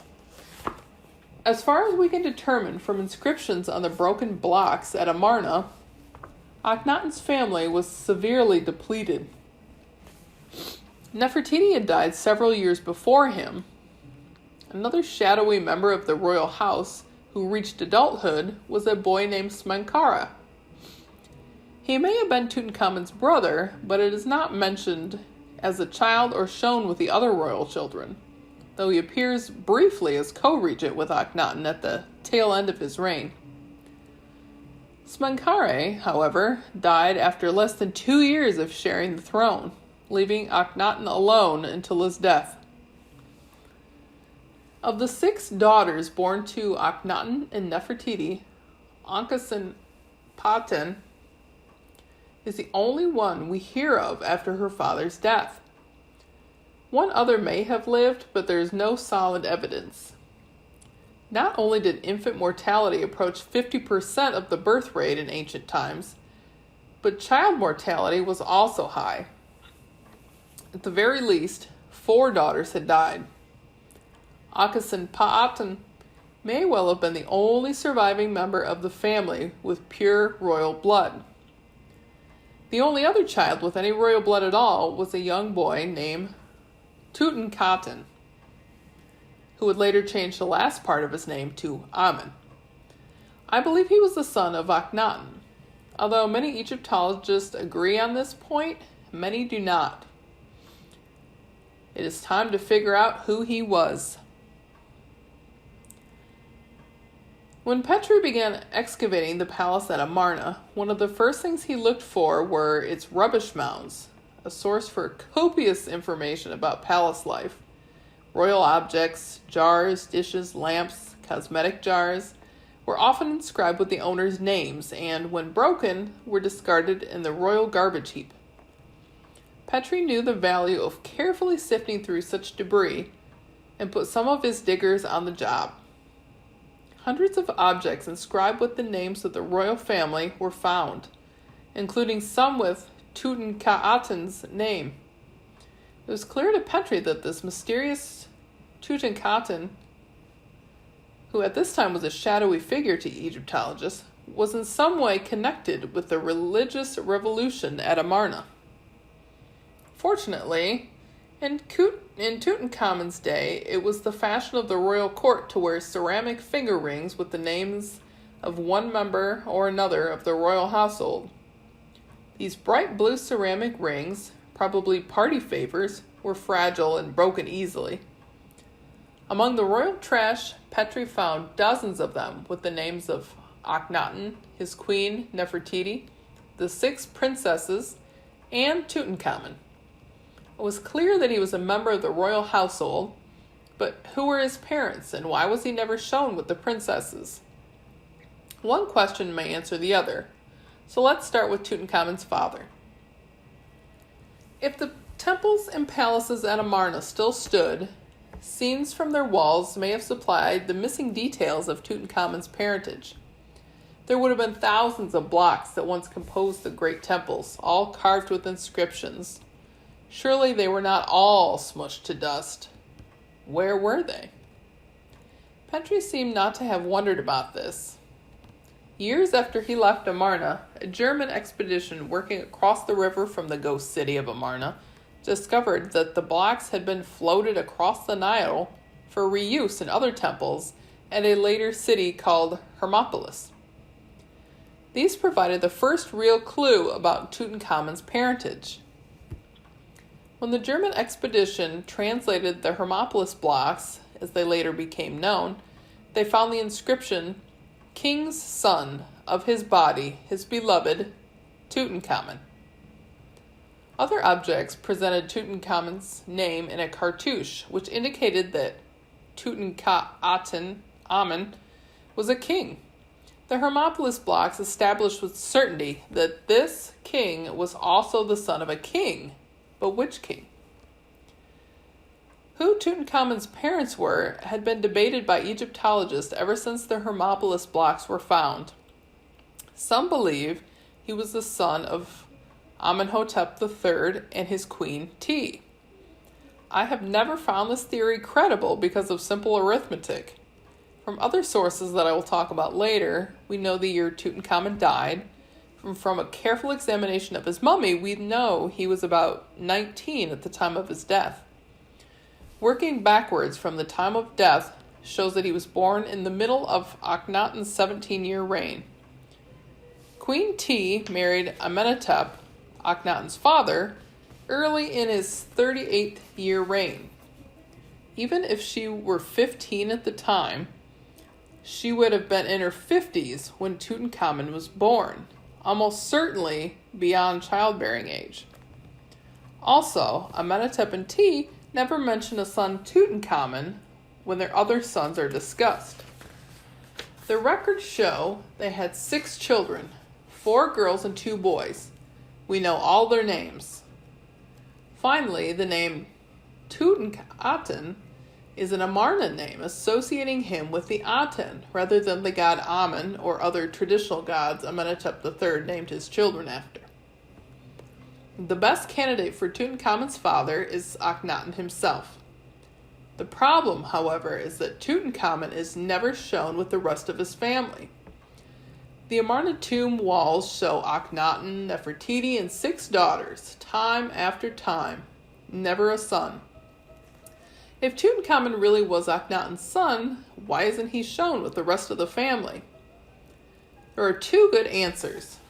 The first is that royal princes in the 18th Dynasty are rarely shown on monuments, only princesses. No one knows why. Perhaps pharaohs feared that pictures of sons would establish royal credentials for a competitor before the father was ready to give up his throne. Whatever the rationale, the omission of sons in royal family scenes in this dynasty is no way indicated that sons did not exist. A second, more compelling reason came to light in the 1960s when cosmetic vessels in both the British Museum and New York's Metropolitan Museum of Art were found to have the names and titles of a previously unknown Amarna queen named Kia. The Metropolitan's vessel had been purchased in 1920 from Howard Carter before his discovery of Tutankhamun's tomb, during a time when he sold antiquities to make ends meet. The inscription, carved in the white stone and filled with blue pigments, gives Kia's titles: wife and great beloved of the king of Upper and Lower Egypt, who lives in truth, Akhenaten; the beautiful child of the living Aten, who shall live forever, eternally, Kia. The vase in the British Museum bears an almost identical inscription. Once Egyptologists became aware that Akhenaten had a second wife, they searched for other traces of her. Soon, blocks from the dismantled temples at Amarna were found with Kia's name. Although she was not called the king's great wife, that was Nefertiti, Kia was the king's second wife, still an important person of the court.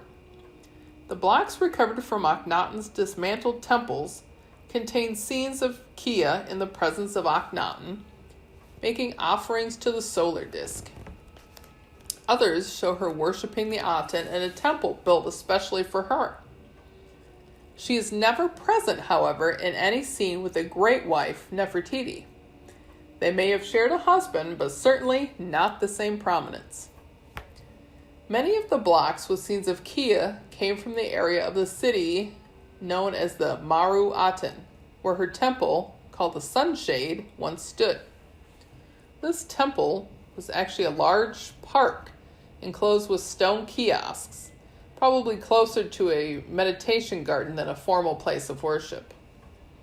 Kia's Sunshade was a place of beauty with a large central pool, pavements decorated with scenes of nature, marshes, water birds, plants and trees, everything that the Aten provided.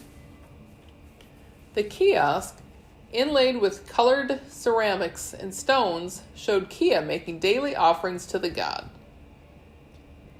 Kia's name ceased to appear on monuments around the 9th year of Akhenaten's reign, just about the time Tutankhamun was born, suggesting the possibility that she may have died while giving birth to the future king of Egypt. Soon after her death, her name was erased from her Sun Temple and replaced by that of the eldest Amarna princess. If Kia were indeed Tutankhamun's mother, that would explain why the young prince did not appear in the official scenes of the royal family. Children of the king by a secondary wife occupied a lower status than children of the great wife. Tutankhamun would not have been displayed with his more exalted half-sisters. All of this was merely abstract theory until some confirmation that Akhenaten was Tutankhamun's father was discovered in his isolated tomb at Amarna. From the era of the pyramids on, the tombs of the kings were rarely completed by the time of their burial. I think the idea was that it was bad luck to complete a tomb before the king died, and there generally was not enough time to finish it during the interval between death and entombment. So Akhenaten's tomb is incomplete, but wall decorations have been finished in several rooms. The scenes were like nothing ever found before in a pharaoh's tomb. Because of his religious beliefs, there were not scenes of gods welcoming Pharaoh into the next world. Tradition had been replaced with intimate glimpses and tender moments from Pharaoh's private life. It had been known to Egyptologists for a long time that one wall presented a touching scene of Akhenaten and Nefertiti mourning the death of their second daughter, Akhenaten. The puzzle was that there are actually two such scenes in the tomb, remarkably similar, one in room Alpha and another in room Gamma. Both show a dead woman on a bed, Akhenaten and Nefertiti in attitudes of mourning, and an infant held in a nurse's arms. Most experts supposed that both recorded the death in childbirth of Akhenaten. But why would there be two scenes of the same event? In the 1970s, Professor Geoffrey Martin of University College London, in the course of making an accurate record of everything that remained on the walls of the tomb, found the confirmation that Akhenaten was Tutankhamun's father. Martin noticed that although the two mourning scenes are similar, only one, in room Gamma, names the dying woman as Akhenaten, the daughter of Akhenaten and Nefertiti. The other scene, in room Alpha, does not identify either the mother or her infant.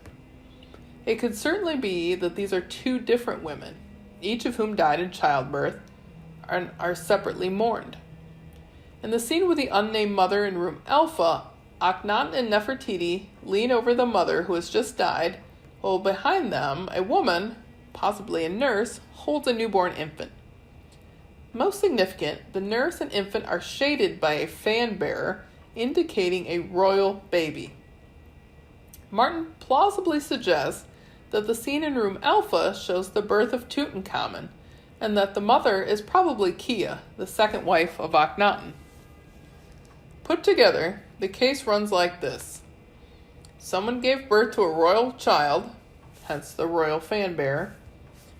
Kia, a secondary wife, received special honors, such as her own little chapel, which suggests she had done something to raise her above the role of a harem wife.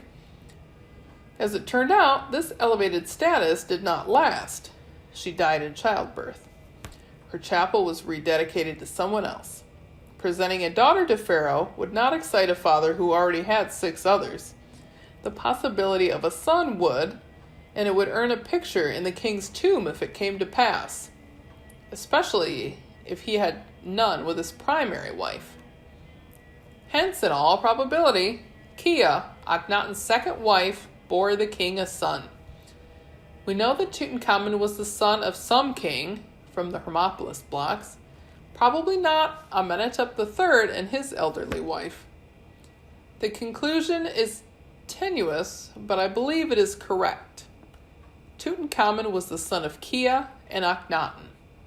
This would explain why Tutankhamun was never shown with the other princesses. He was born of a minor, though honored, wife of the pharaoh. Merely because Tutankhamun was not shown in the official family portraits, we should not think he was neglected or ignored, unless and until someone else came along.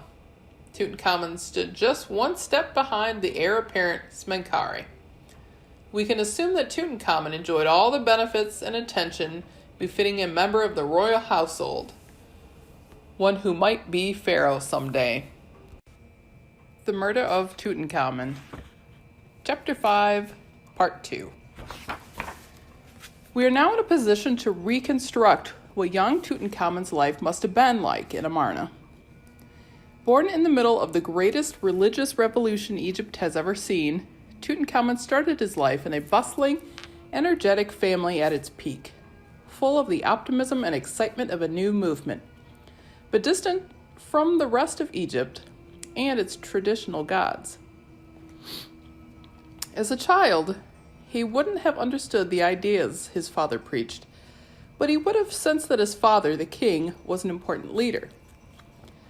Tutankhamun grew up in the royal nursery along with 6 princesses, his half-sisters, all but one older than he.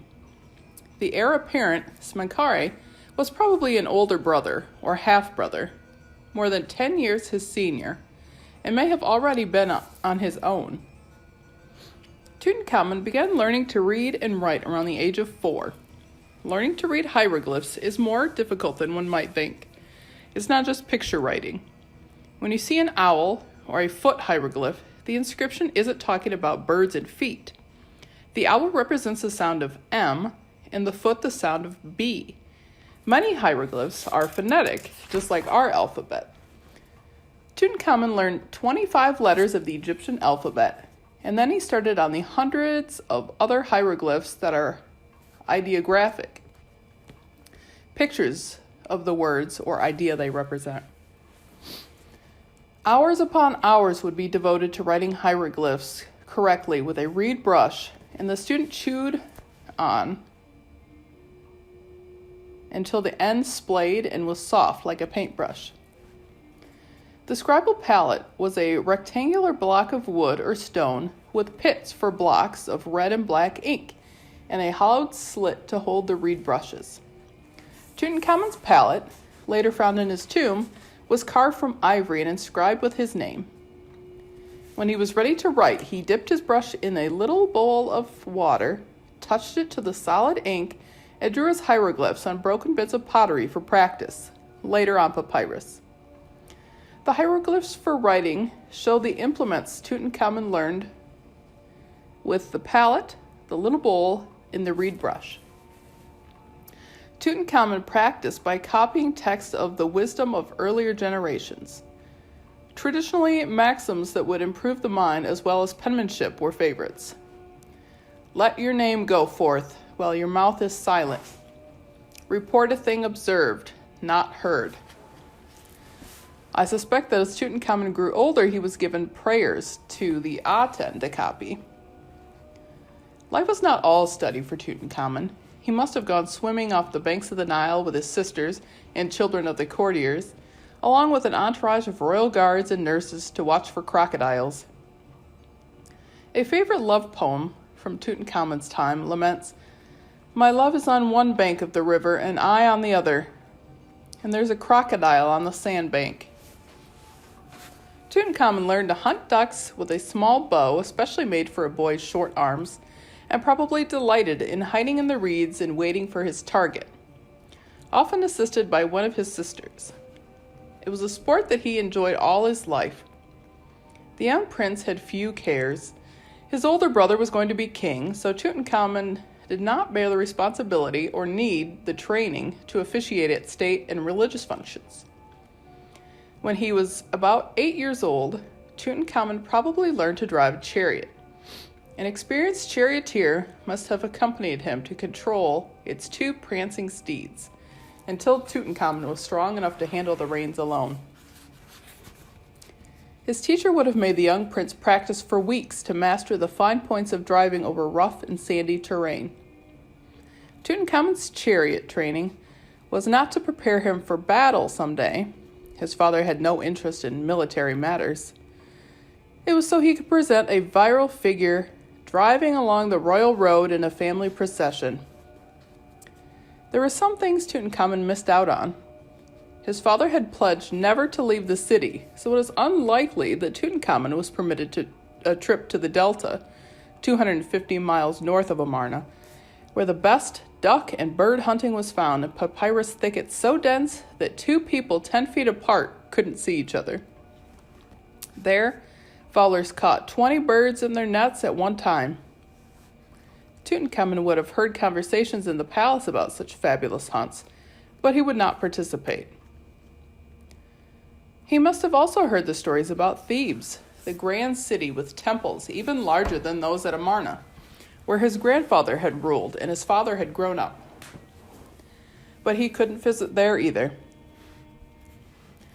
That was where the priest of Amun lived, and only recently his father had sent servants to carve out the name of Amun from all the temples, even from the top of Queen Hatshepsut's obelisk, although it was so high that the unenthusiastic workmen left it alone, figuring that no one would see it anyway. By the time Tutankhamun was 8 or 9, he would have sensed trouble in his father's court. The Foreign Office was receiving letters from distant lands, far beyond the borders of Egypt, on little clay tablets, hard as rocks.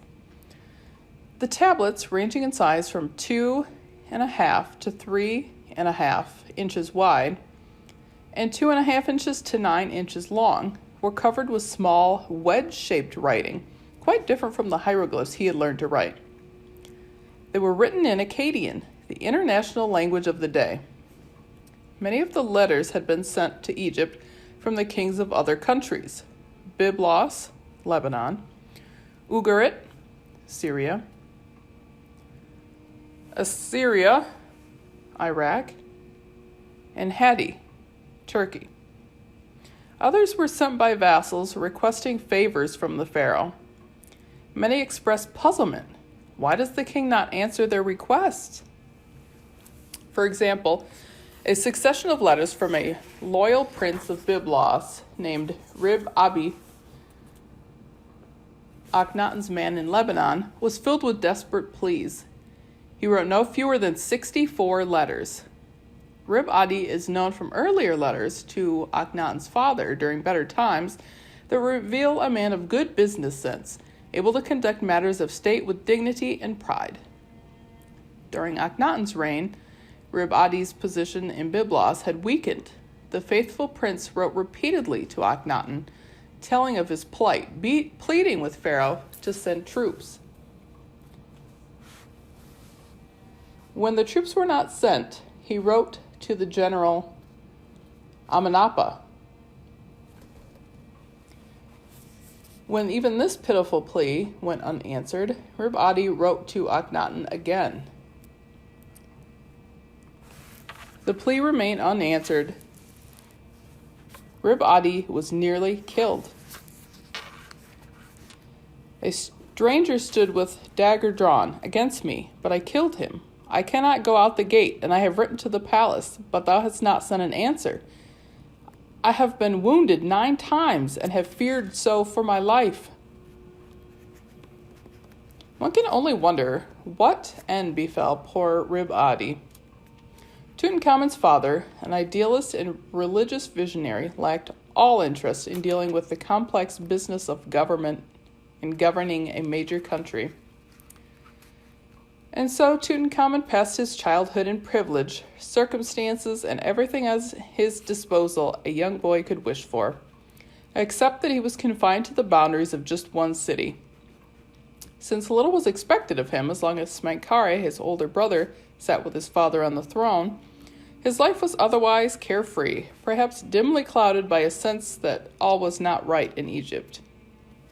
Then, one day, Smenkhare died. On that day, Tutankhamun's life took a very serious turn. He would be king one day. Within 2 years, his father, the pharaoh, died as well. This death left the affairs of Egypt in disarray. Predeceased by his wives and by only his adult son, Akhenaten's death extinguished the last royal adult. There must have been great confusion about what should be done, where to begin picking up the pieces, who should take control. Akhenaten and her half-brother Tutankhaten were also surviving royals, but they were only children. Yet the question of who would succeed Akhenaten on the throne of Egypt was settled almost by default. The 10-year-old Tutankhamun was simply the only male of the royal line, and Akhenaten was the only royal female. Tutankhamun alone could be pharaoh, although his half-royal blood would have to be supplemented by the full royal blood of his sister. Akhenaten and Tutankhamun married. Tutankhamun's skinny 10-year-old frame was placed upon the very large throne of the pharaoh of Egypt. With a power vacuum created by Akhenaten's death and the fate of Egypt at stake, there must have been furious jockeying for position among the officials of the Amarna court. A pair of 10-year-olds could not take charge, whatever their titles. Each member of the inner circle must have had a strong and varied reaction to what should be done now that their eccentric leader was gone. Several men must have had thought he was the right man to successfully steer the nation through this precarious time. The ones with the most to lose must have been distraught when they found their positions suddenly at risk. Mary Ra, the high priest of the Aten, owed his elevated position, great wealth, and high social status to the dreamer he followed to Amarna. Examination of his tomb, one of the grandest in the necropolis, fleshes out the picture. Mary Ra held the prestigious title, fan bearer on the right hand of the king, but also listed high priest of the Aten, royal chancellor, hereditary prince, and one known to the king, as evidence of his crucial role in the management of the nation. His tomb walls displayed Akhenaten installing Mary Ra as high priest of the Aten and lavishing collars and necklaces of gold upon him. Mary Ra was a key player in the new religion and close to Akhenaten.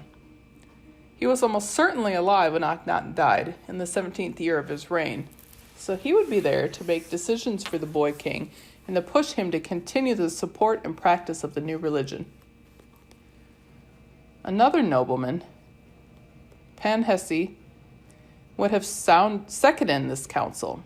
He was the second priest of the Lord of the Two Lands, superintendent of the granary of the Aten, superintendent of the oxen of the Aten, northern chancellor of the king, and intimate of the king. Although second to Mary Ra in religious matters, Penhesi administered and controlled the wealth associated with the Aten and the priesthood. He too was shown on his tomb walls laden with gold necklaces, while servants carried the collars, bracelets, and other ornaments given to him by the king. Also glued to the king's side were the grand courtier Ai, a contemporary of Tutankhamun's grandfather, Amenhotep III. Ai may have served the royal family through 2 generations already. He was perhaps the oldest member of the previous regime to follow the odd-looking Akhenaten on his quest for enlightenment and seemed positioned above all other officials in the court. Ai's declarations and some of his actions show him protective of the pharaoh and his family. Other actions, however, suggest scheming ambition, as we will see. At this stage in our investigation, the only thing we can say with certainty is that Ai was one of the few people surrounding the new pharaoh who had direct knowledge of a different regime than Akhenaten's. Ai was the highest placed official in the government. His tomb, the largest and most elaborate of all the nobles, displayed his titles: fan bearer of the right hand of the king, overseer of all the horses of his majesty, the royal scribe, and, most important of all, the god's father. The god's father was a title given only to those very close to the pharaoh, the living god, and could even indicate a royal tutor who stands in for the father. Overseer of all the horses of his majesty suggests a military connection, although in Akhenaten's time it may have been honorary because the military was neglected. Ai's wife, T, also held a high position in the Amarna court, nurse to Nefertiti. Politically, they were the best connected couple at Amarna. T had easy access to the queen, so knew intimate details about palace life. Her husband Ai had the pharaoh's ear. Together they formed the eyes and ears of the palace.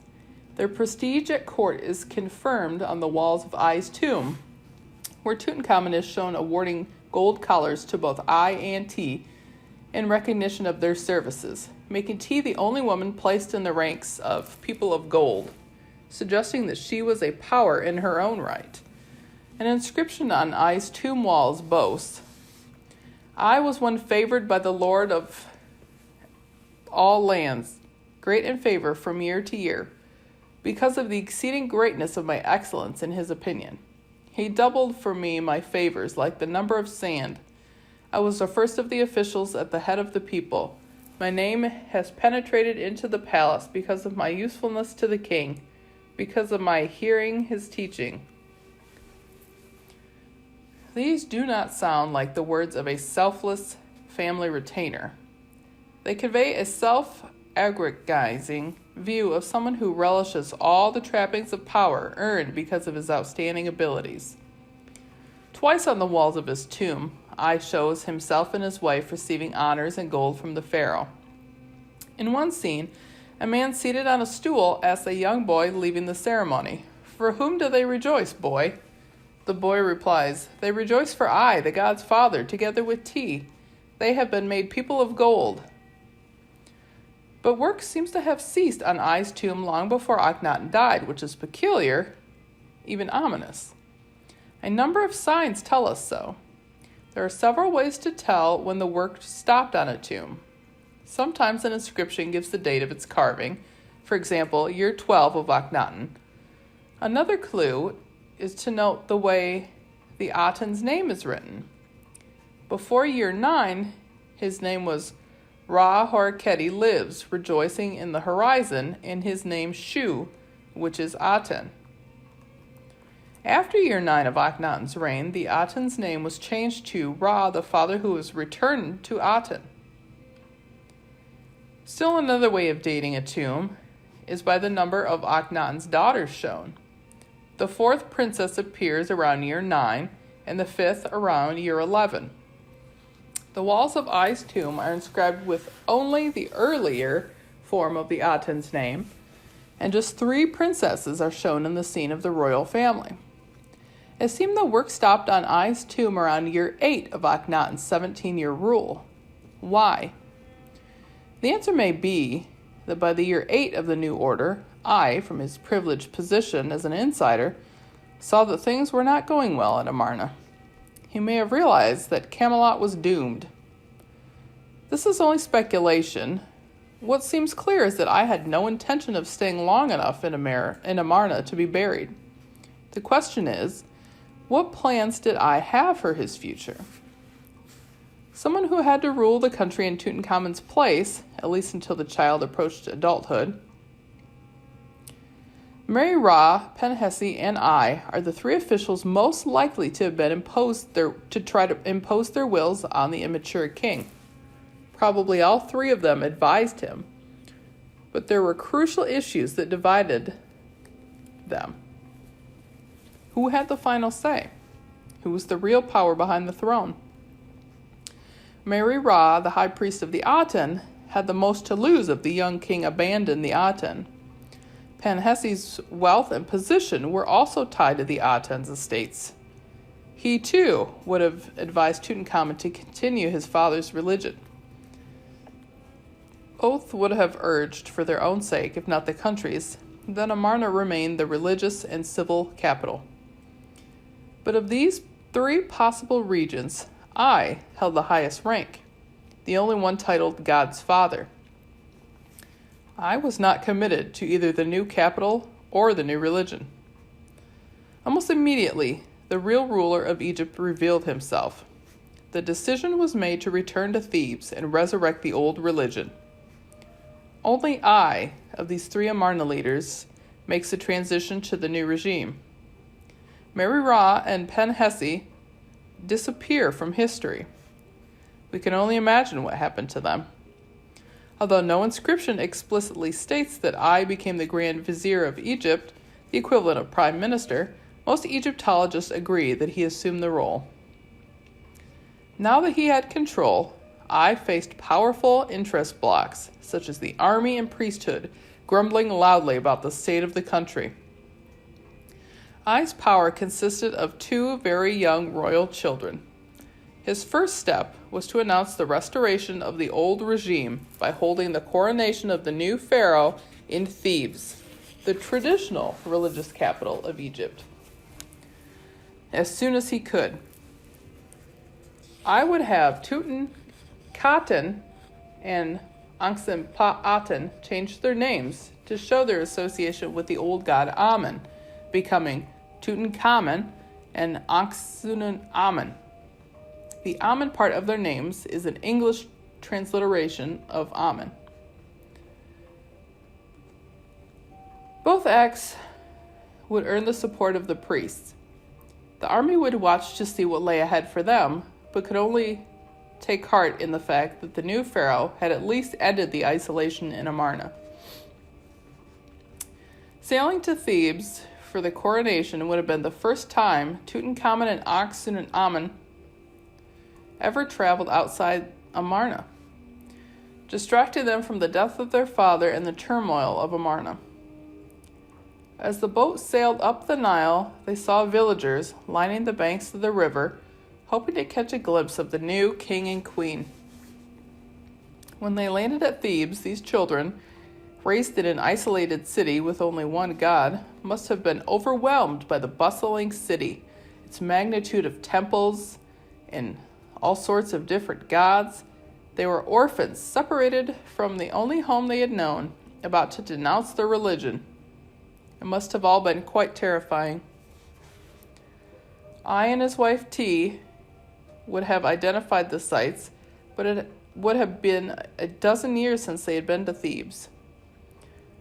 No longer did the city glow with self-importance, beckoning with prosperity. It had become a darker, more dangerous place. Here the children would have been confronted with suspicious, even hostile looks, frightening change from the pure, adoring faces of simple farmers along the way. Tutankhamun and his bride must have clung to each other, perhaps holding hands, wondering what lay ahead for them in this frightening large world. We know from portraits and inscriptions that a genuine love developed between them, perhaps nurtured by such hatred and difficult experience. They were installed in the once grand palace of their grandfather, Amenhotep III. A king had not been in residence for almost 2 decades, so workmen and painters must have frantically prepared for the royal arrival. Built of mud brick, covered with plaster, beautifully painted with elaborate motifs, this palace was a sprawling affair, with gardens and lakes and spacious quarters for Pharaoh's queen, wives, concubines, and children. Tutankhamun's father had grown up here as Amenhotep IV. I may have been a visitor. No doubt old retainers would tell Tutankhamun and Akhenaten stories about their grandmother, Queen Tai, and her fabulous pleasure lake about their grandfather Amenhotep III, who had built as no one before him. They would tell them about the tribute from foreign lands paraded before the palace, exotic things like ostriches and giraffes, which the children had never seen. Compared to this busy palace in the center of a larger world, Amarna was an isolated ivory tower. Tutankhamun and Akhenaten would have to absorb a great deal and quickly in order to survive. Then came the coronation.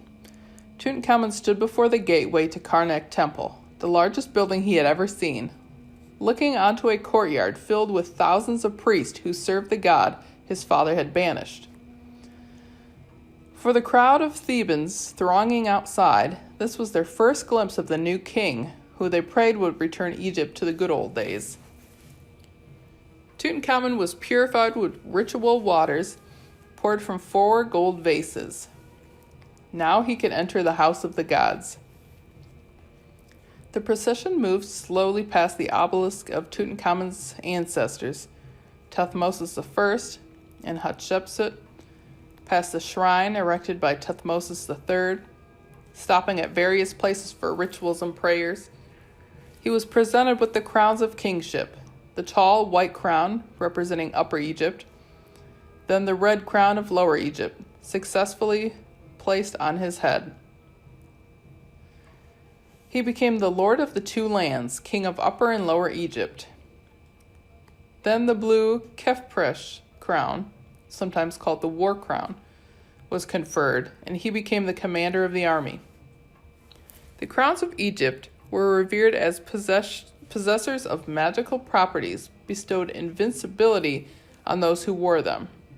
Probably only one of each type existed at any time, passed from pharaoh to pharaoh on the day of his coronation. No such crown has ever been found in excavation. These were the only royal objects the kings of Egypt were not allowed to take to their graves.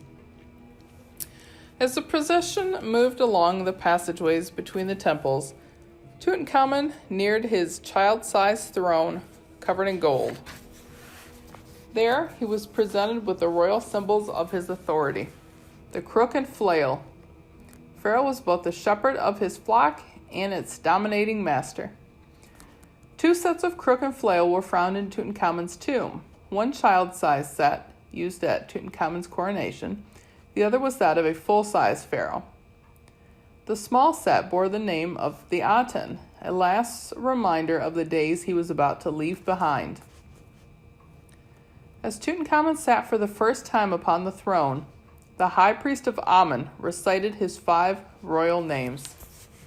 Number 1, the Horus name, associated the king with Horus, the falcon god. Horus, strong bull, whose images are born. Number 2, the 2 ladies name, associating the pharaoh with the cobra goddess and the vulture goddess, whose laws are good, who pacifies all the gods. Number 3, the golden Horus name, a second association with Horus, who brings together divine order, who pleases the gods. Number 4, the prenomen, the first of the king's 2 names written in a cartouche, the oval signifying royalty, preceded by the hieroglyph of a bee and a sedge plant, symbols of Upper and Lower Egypt. Ra manifests himself as Lord of Ra's being. Neb Kapiru Ra. And number 5, the nomen, the second name in that cartouche, preceded by hieroglyphs for son of Ra, asserting the king's descent from the sun god Ra. Tutankhaten, living image of the Aten. At this stage, his name had not yet been changed. After the 5 royal names had been bestowed on Tutankhamun, he was officially the pharaoh of Egypt. The procession retraced its steps through the temple back to the entrance pylon. The ceremony was over. On his way to the palace for his own celebration, with more lavish entertainment, the new king passed crowds feasting and rejoicing in the streets, thanks to liberally distributed gifts of bread and beer. They were dancers with weights in their long hair so it swayed as they moved, musicians, hand clappers, and singers, for all the enjoyment of the new king. One can imagine the excitement that Tutankhamun and Akhenaten felt as they talked about the coronation of the fantastic gods and rituals. They must have been amazed to see the temple walls with images of strange gods who had human bodies and animal heads, lionesses, falcons, and rams. Why did the pharaoh shown on the walls offer incense and beer to them? Their father would never have done that. As grand as Thebes was, they must have still wistfully thought about more familiar, quieter surroundings of Amarna. Thebes was too big and complicated. After a short time, the king and queen did, indeed, return to Amarna, but stayed only a year or so. With their father dead, the city had lost its soul. The decision had been made not to reconcile 2 estranged religious camps. One or the other must be abandoned if Egypt was to be unified. By now the children had grieved long enough, had learned that Amarna was not the world. The royal couple changed their names to reflect the return to Amun, the god of Thebes, becoming Tutankhamun and Akhenaten. Within 2 years, the royal court and government all moved to Thebes. The old religion and traditions of the past were fully reinstated. With no proper support or reason for existence, Akhenaten's holy city was virtually abandoned, and his god declined into obscurity. But there were a few who could return to Thebes. Priests of the Aten may have had to remain in Amarna, unless they converted. Akhenaten's courtiers would face hostility in any other city for their participation in Akhenaten's hated policies. None of their names are found in any Theban records. Of Akhenaten's high officials, only I seem to be able to transcend the heresy and resume his career. He was guiding the policies of Tutankhamun in the right direction. Some would have viewed him with suspicion, but the priesthood enthusiastically greeted the restoration of Amun and the temples.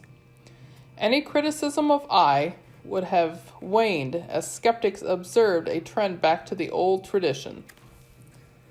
Under I's guidance, Tutankhamun seemed to be doing everything right. It was a delicate balance, but I was a master of the high wire. He had earned the confidence of the young boss and the admiration of his priests. I must have truly been proud of his excellent work. The Amarna dream had turned rancid. Ordinary citizens abandoned Amarna, moving en masse to Thebes, creating an overnight ghost town, walked through only by priests of a religion that no one wanted, and courtiers without a court. One indication of how the Amarnans felt about their time in the city they abandoned is shown by what they left behind.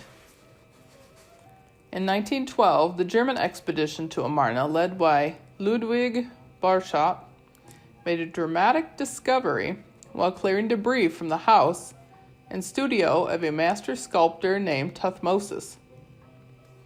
When they entered a locked storeroom in the sculptor's house, the excavators found exquisite busts and heads of statues that Tutmosis had not completed when the exodus from the city began.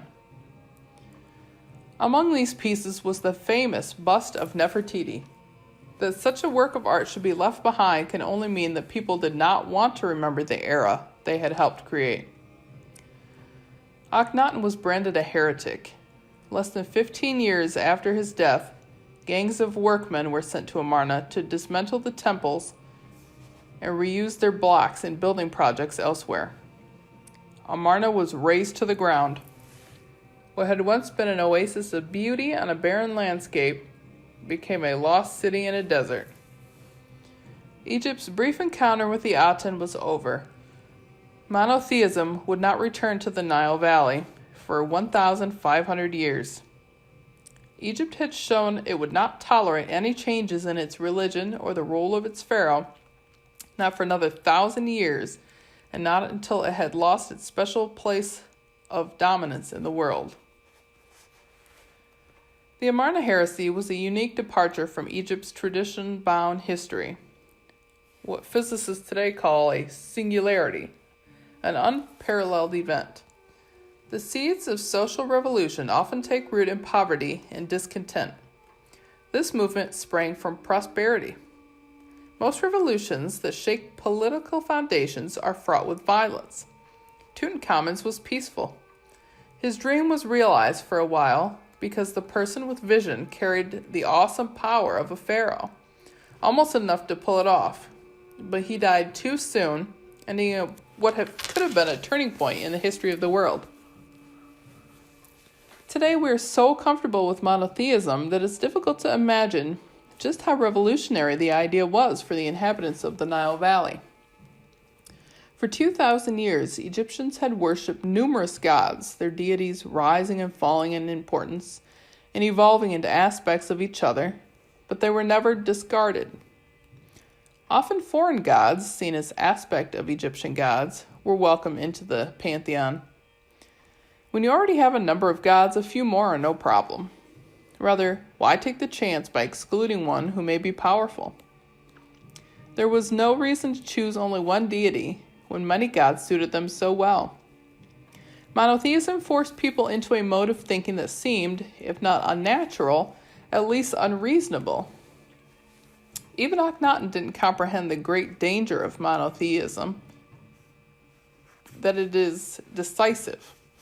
If there is only one God, then those who don't accept that God are wrong.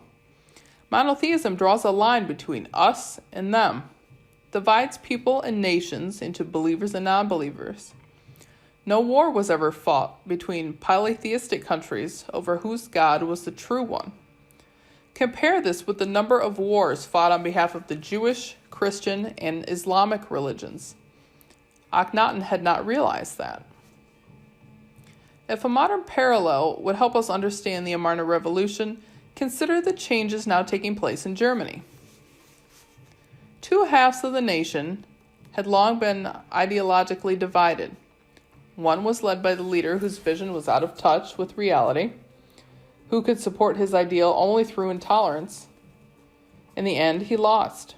The interesting part of the parallel is to observe what happened to his former followers and to all he had created after the movement failed.